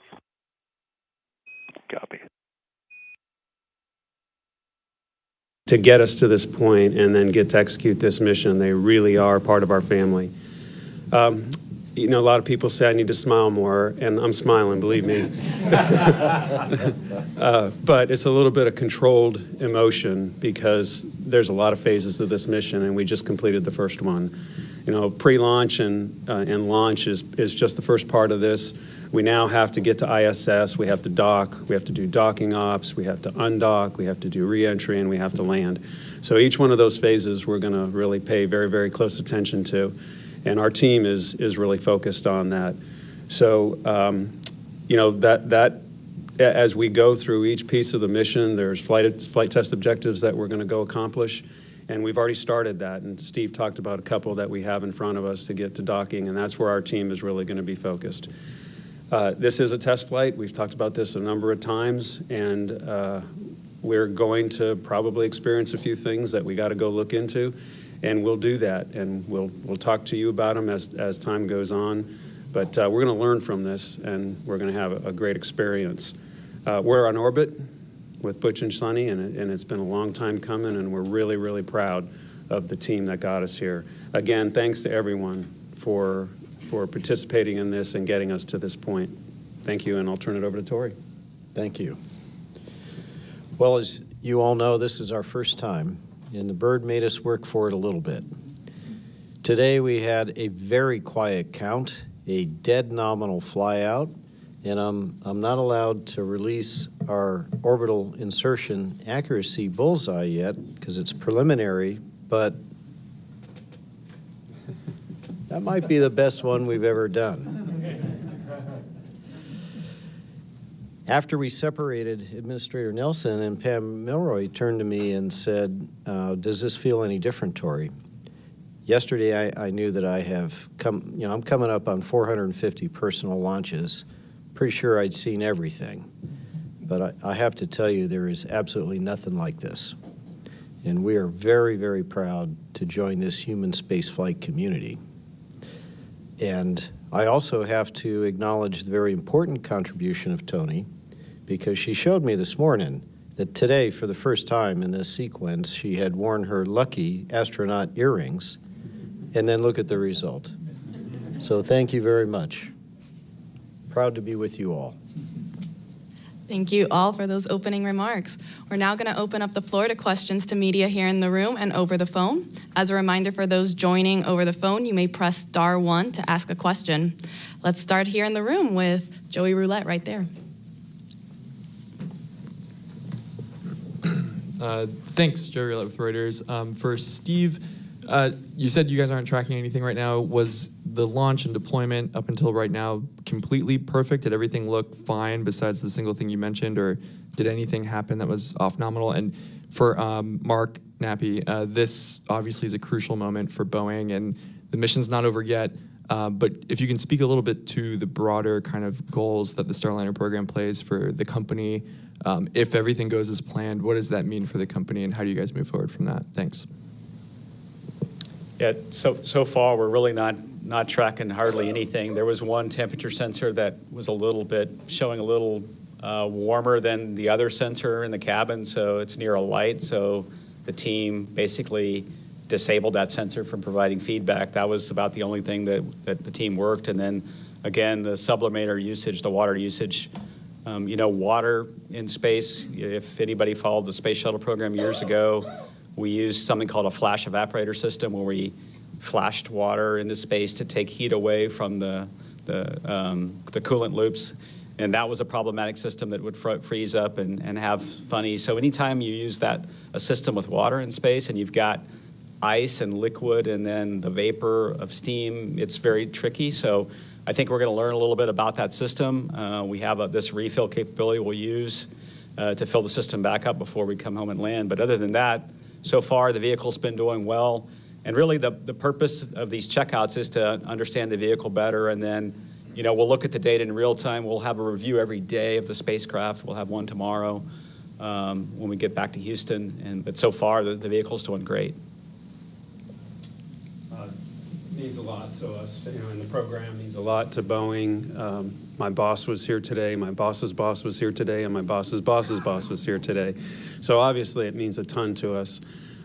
This is the first step, you know, of the mission. I said we got to go through these phases, and then when we get back, it's about certification. It's finishing up the certification so that we can be certified for the Starliner 1 mission, and it's getting that hardware ready for the Starliner 1 mission, and then getting a spot in the manifest with Joel and Dana and Steve on ISS for that Starliner mission. So that's really our focus for the next year is to get those things behind us.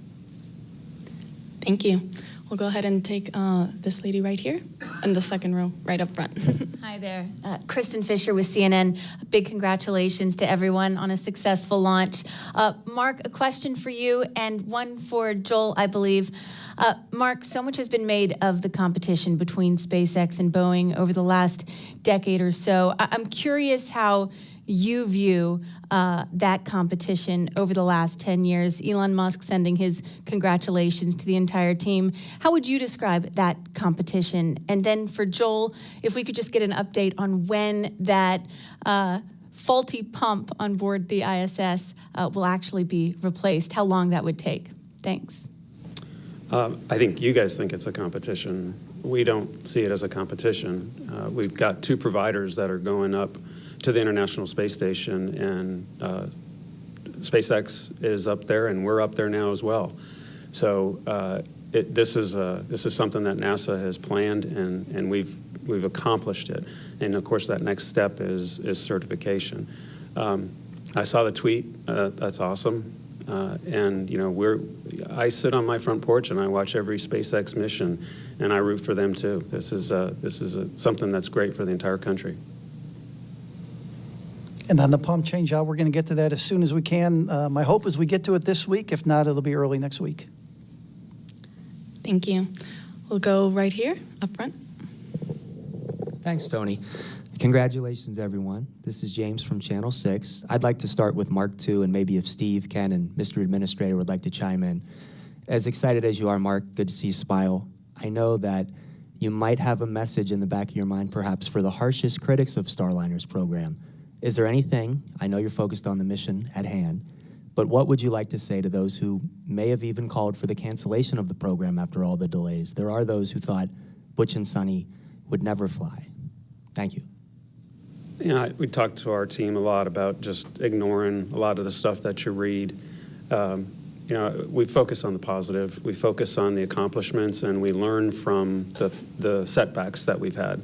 It's been this way in human spaceflight my entire career. You know, Steve talked in the last press conference where he's got 37 or 38 years, I think. You know, I started thinking I've got 39. It's not a competition, but Steve, but I got 39 years. I'll try to.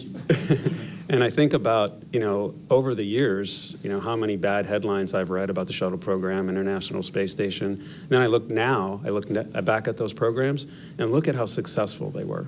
You know, we had an incredible run with the space shuttle, and arguably we put the most incredible, fantastic engineering feat ever with assembling the International Space Station in space. And you know, someday we're going to be looking back at this program the same way. And I'll add a little bit to that question. I got a lot of texts today too from a lot of people that I work with who were former shuttle employees. I got texts from the SpaceX community. I got texts from a broad range of people, all working in human spaceflight. I think the text to me meant a heck of a lot because they know how hard it is, right? I think we sometimes don't talk about the challenges of getting to flight. I look back 4 years ago at Demo 2 and the challenges of getting to that flight.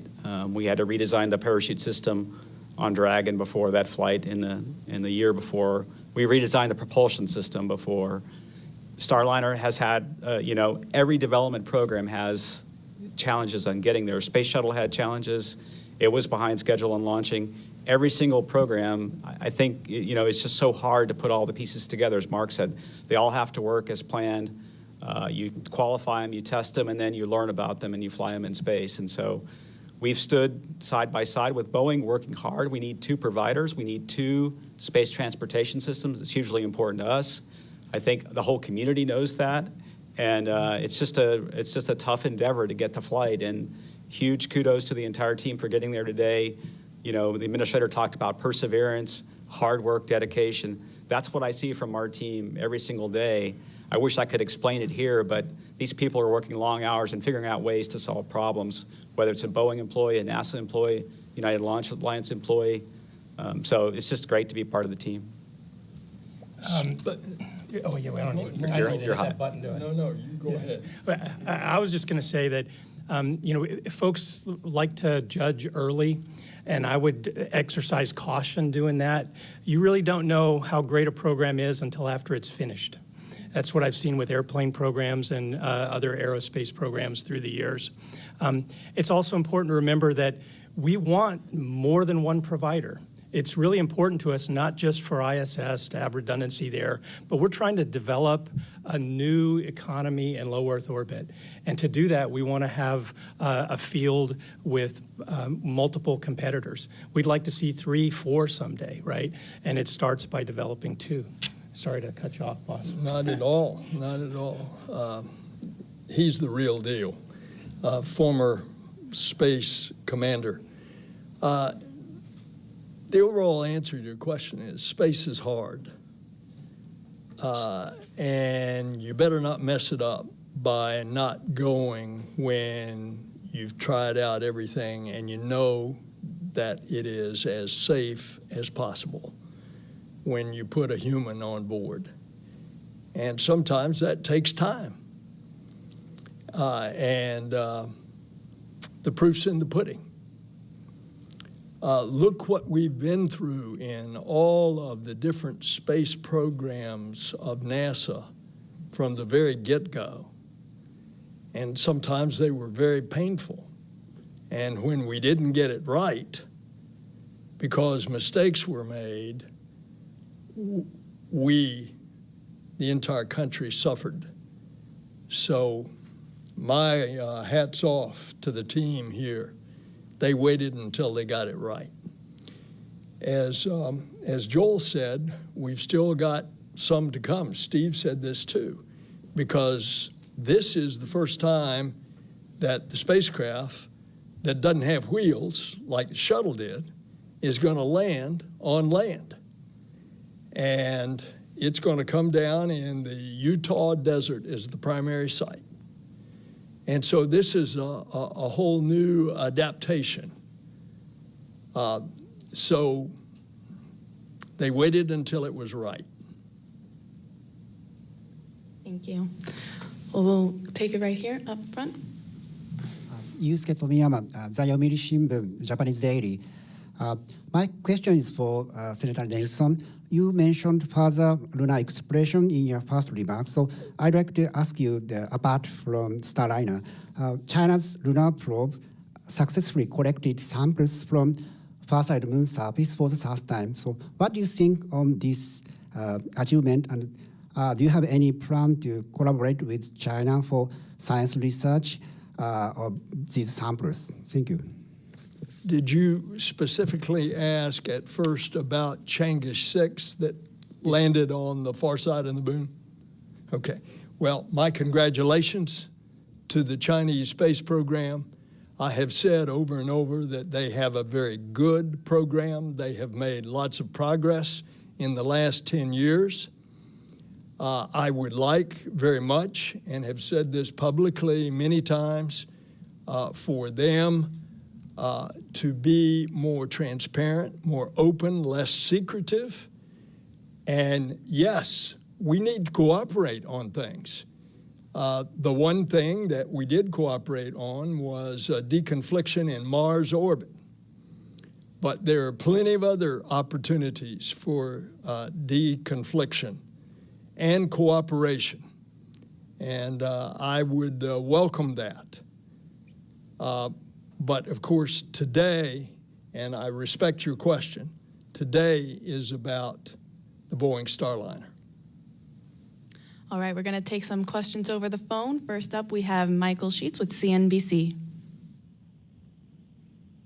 Hi, everybody. I believe my question is best answered by either Steve or Mark, but for the 25 hours after launch, we're not going to have onboard live views or even delayed views of the crew like we've seen with Dragon, even going back to using TDRs before. So curious as to why that is, if there are onboard cameras. Is this a matter of cost that we can't bring this feed back down until the International Space Station is reached by Starliner? Appreciate any clarification here. Yeah, we do have a camera on board, a system called Mustang. It is not active for live feed during flight, but once we do get to station, we'll get feed, and of course when we get back down, we'll be able to get all the video. We are looking at being able to provide live feed in flight, but that won't be for a couple of flights. All right. Next up, we have Micah Maidenberg with the Wall Street Journal. Hi, thank you so much. Mark and Steve, is it possible to say how many out of the, I believe it's 87 test flight objectives are already kind of crossed off, given where the mission is just right now? And could you describe just what are one or two of the more higher risk moments from here on out? Thanks so much.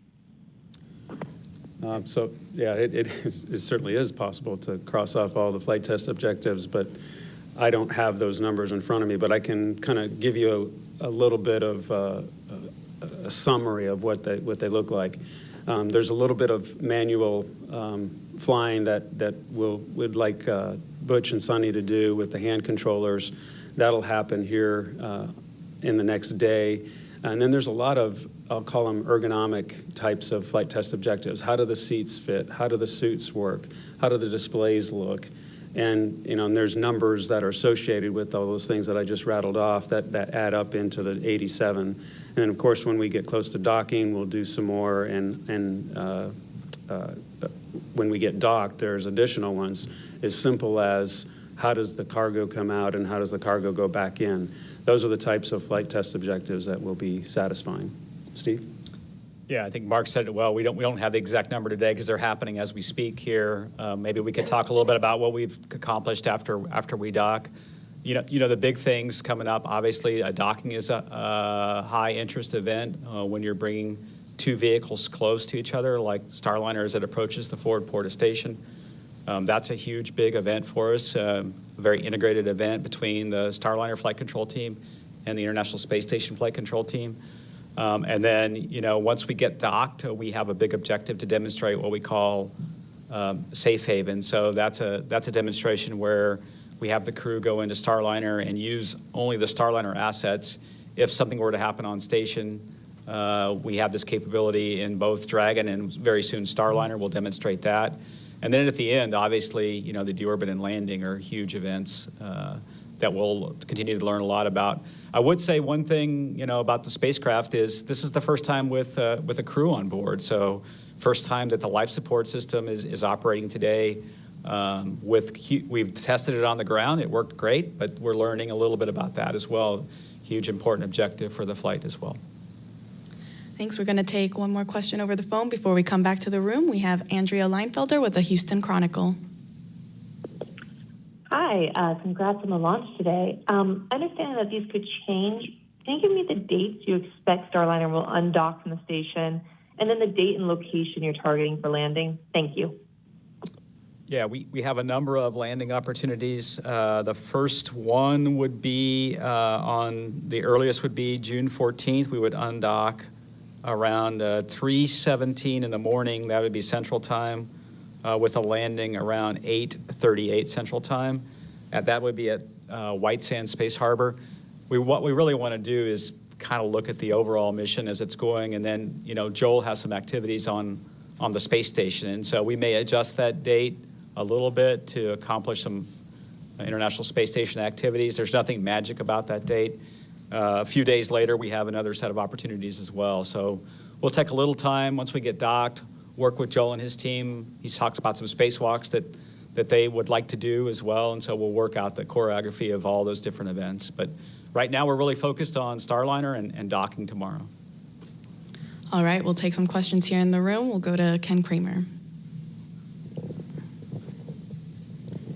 Hi, thank you. Congratulations to everybody. It was spectacular to see that after so many years and hard work. So Ken Kramer, Space Up Close, right. So Tori, I want to follow up on a question I asked you at the end of the last briefing. You mentioned that, you don't do the RAN steering, and it's a unique orbit, suborbital actually, that you deliver it to. So I guess, and for safety reasons. So I'm kind of curious, why don't you use a third SRB to get to orbital velocity? Oh, sure. Great question. So for those of you who are not familiar with it, RAN steering, right ascension ascending node, is a guidance technique that allows one, if you have enough energy and the guidance algorithms to pull it off, to give you a larger launch window when you're going to a target like the International Space Station, which is an intercept target, because there is only one perfect instantaneous moment to go for the least energy. That technique allows you to go early or go late, and then without wasting very much energy, re-intersect onto that ideal path. We don't do that here because it would not benefit safety, and we don't energy for it. We certainly could put a third booster on, third solid, and go orbital, but the whole idea behind this trajectory is that there are no blackout periods all along its path where the G-forces would be too great in an emergency abort separation of the capsule for the astronauts to be uninjured, and at the end of that journey, we're just short of orbital velocity, so that if, God forbid, the propulsion system on the wonderful Starliner did not function properly, they would still get a free return safely to the Earth. So it's all about crew safety. It's really not about performance. And that gives us every possible chance to make sure the crew is safe throughout that trajectory. That causes us to fly low and flat for us, which is why we have an extra RL-10, because you need more thrust to do that. Does that make sense? Well, I still don't understand why the third SRB doesn't change the situation. We could put a third SRB and we could go orbital, but then at that point, if we didn't have propulsion on the capsule, they could not free return. They'd be stuck in orbit until they naturally decayed, which might take a while. You'd have to look at what does that do to your acceleration profile in first stage. If you had a third solid rocket motor on the side, that's going to get you going a little faster in that first stage. And then we'd have to go look at, as Tori said, what we want to have is if anything happens to the rocket, essentially the starting point for the capsule trajectory is where the rocket is. And so you have to look at the Gs and the heating and the heat shield on the way on the other side. So it's all optimized for the two solid rocket motors, for crew safety for aborts, and then you essentially have almost a free return back to even Edwards Air Force Base should we not be able to do any of the burns. There's a small burn you could do to get to Edwards, and then on the second orbit also you could go to Edwards Air Force Base as a safe landing, as a contingency site. So. Thank you. We'll bring it over here to this gentleman. Hi, thank you. Sawyer Rosenstein, NSF. I guess for Joel or Mark, kind of continuing off the other question there, what would be some of the test objectives that might influence whether or not you go beyond the week docked to the ISS? Is there anything in particular that would benefit from that extended time, or that would require extended time that you could do if you stay docked? To me, you got to check out the system and see what the system gives you, right? And so if we see something that wasn't as expected, and we're like, hey, another day would allow some extra time to go look at that system, then we'd stay. I mean, there's not a specific list of, hey, these 10 things are going to require more time. It's more watch the system, see how it operates, and if it requires more time, we have more time. Thank you. We'll toss it to Lauren Grush. Lauren Grush with Bloomberg. I think my question is for Steve or for Mark. You mentioned that you weren't really working any issues, but I am curious how this flight is comparing to the experience of the uncrewed test flight that you had and the issues that were experienced during that mission. Do you feel confident that those problems have been resolved based on what you're seeing with this flight?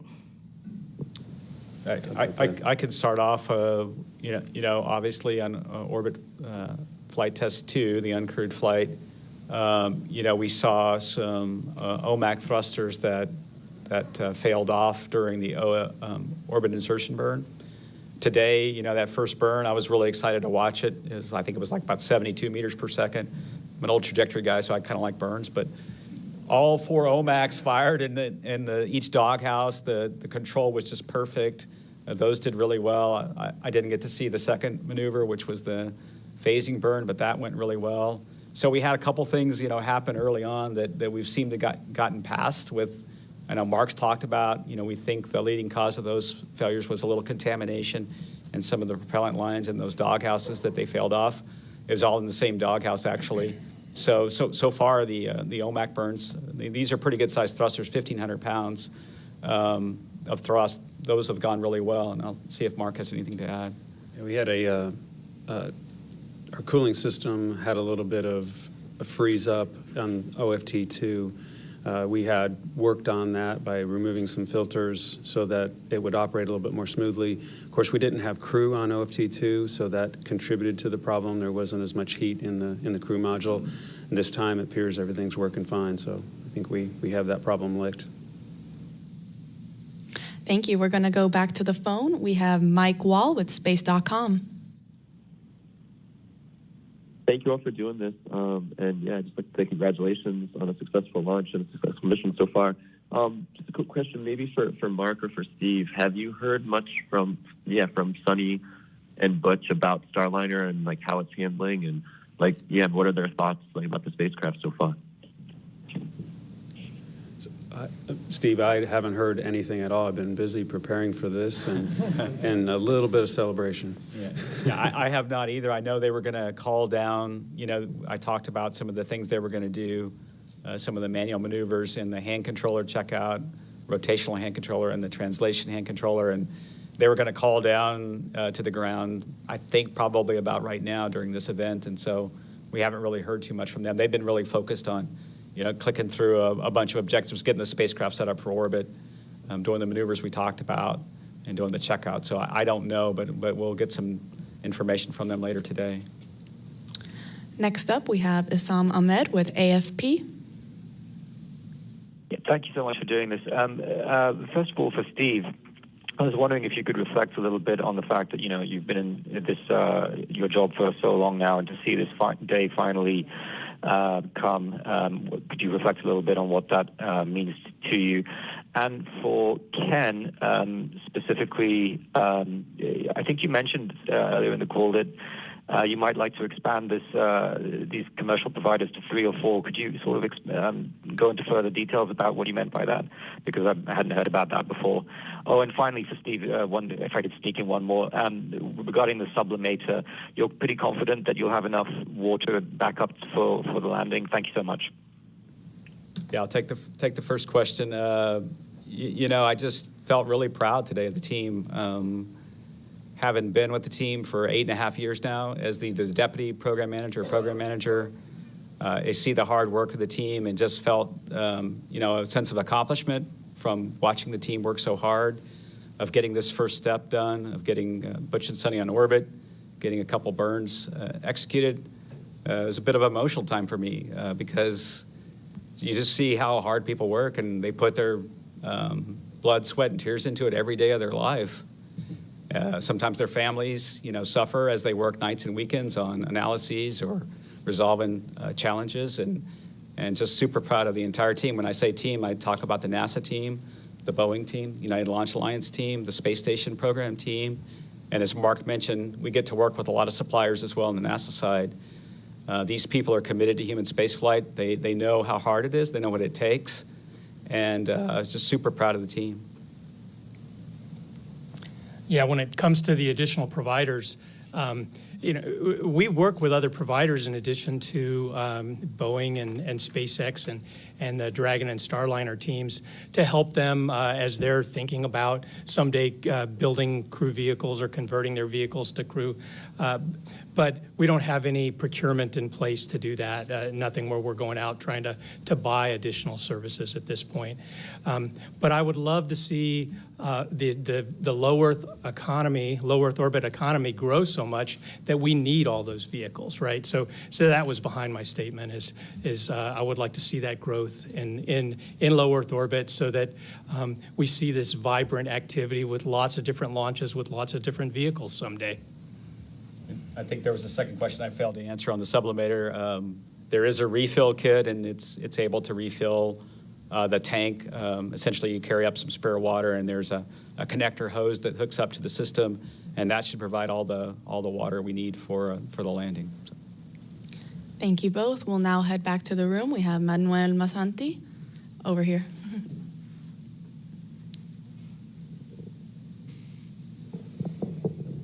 Thank you, Tony. Manuel Masanti, Exploración Espacial. Question for Mark.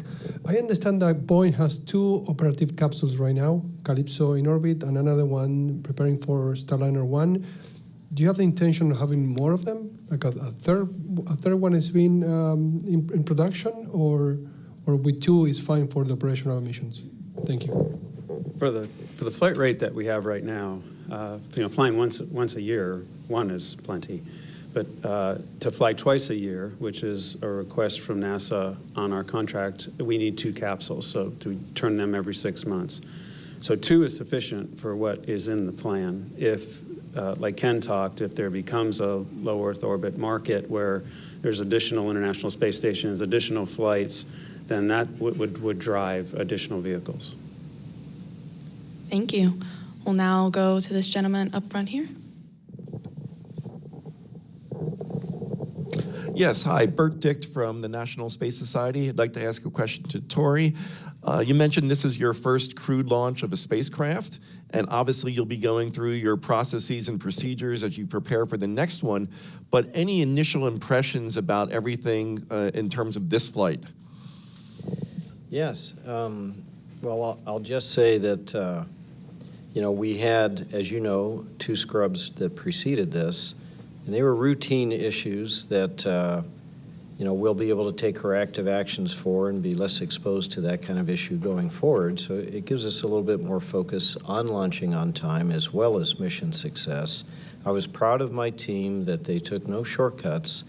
And throughout this process, we kept focused on Sonny and Butch because that is a more precious payload than we have ever flown before.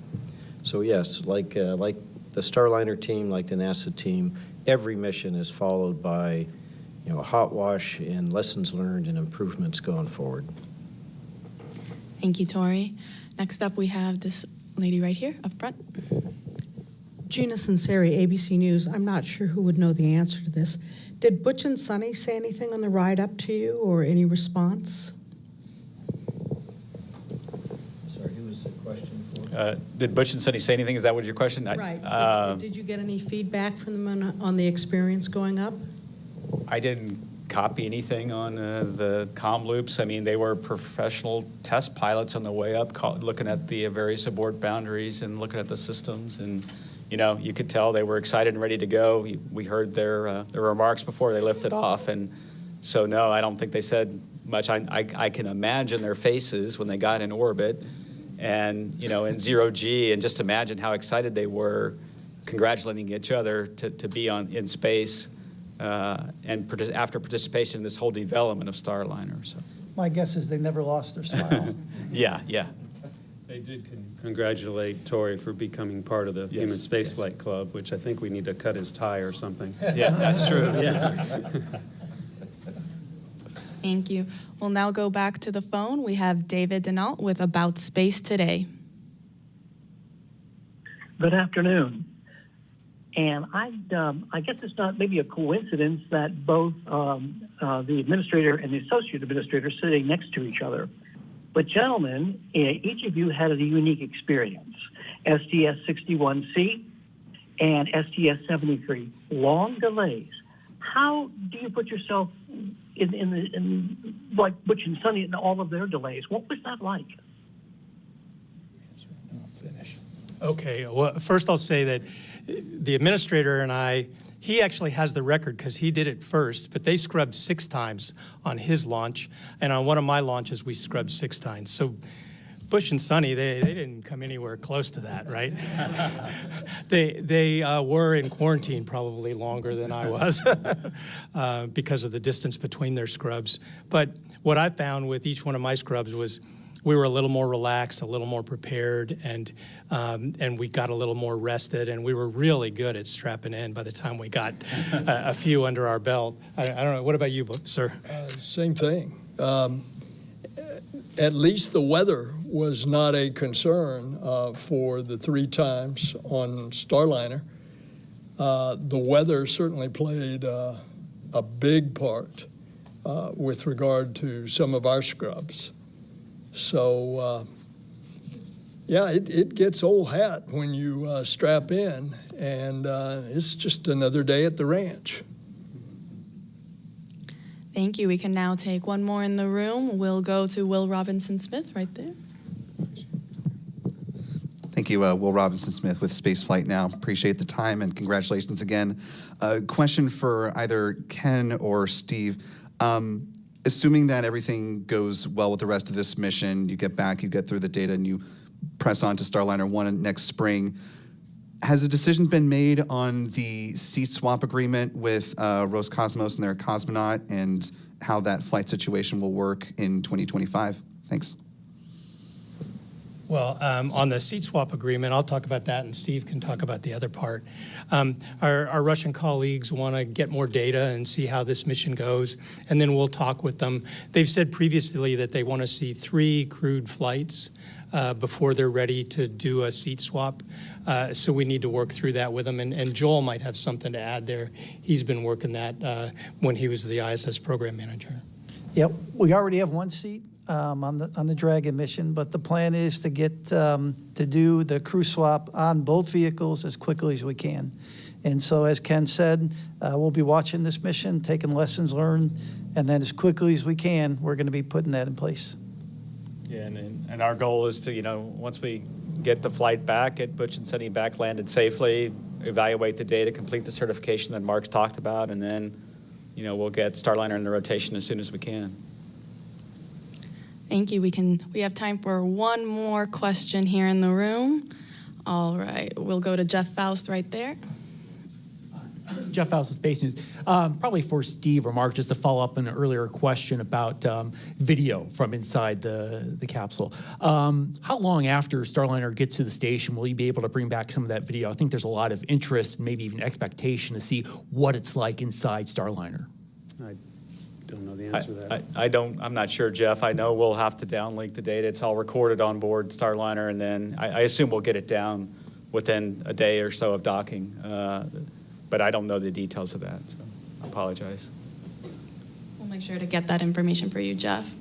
Thank you all to our panelists, and thank you to all the media. That's all the time we have for today, but we want to thank everyone for taking the time to ask their questions and for our panelists for answering them. Starliner is scheduled to dock to the forward-facing port of the station's Harmony module tomorrow, June 6th at approximately 12:15 p.m. Eastern Time. You can follow along starting at 9:30 a.m. on NASA Plus, the NASA app, and YouTube. And here's a look at the highlights of this historic day. Thank you, and go NASA, go Boeing, and go CFT. Here are the astronauts, Commander Butch Wilmore and pilot Sonny Williams, as you can see, suiting up for their mission into the history books. This is a tradition. The whole idea here is to lose to the chief. Out of the suit-up room, Commander Butch Wilmore and pilot Sonny Williams walking to an elevator at the end of the hallway. Our CFT crew taking their first steps outside, now en route to Launch Pad 41. Crew transport vehicle is into the pad. Butch and Sonny arriving on level 12. Last look at planet Earth for a while, saying hi to us. Hi, Sonny. Butch getting in there. Gotten strapped into their seats here. Hatch closure complete. Roger. 3, 2, 1, ignition. Liftoff of Starliner and Atlas V, carrying 2 American heroes, drawing a line to the stars for all of us.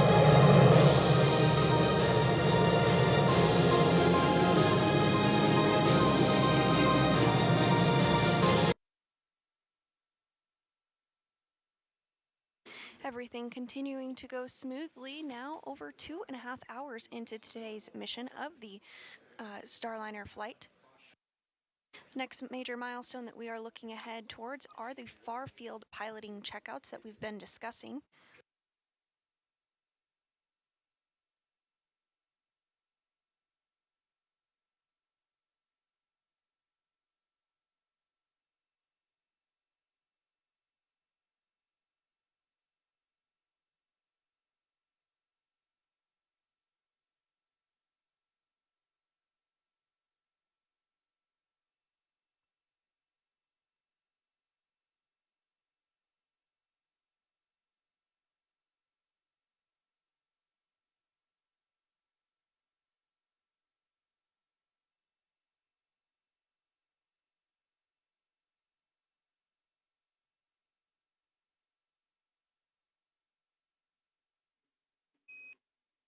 And Sonny, for that tablet that you have plugged into the charger, we'd like you to unplug it and plug it back in, and tell us if the tablet's telling you it's receiving a charge.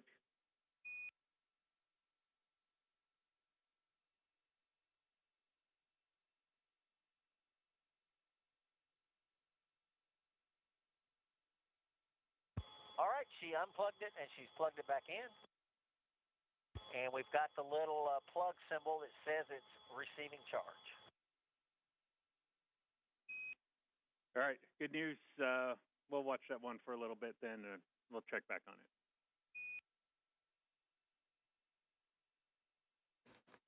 Outstanding.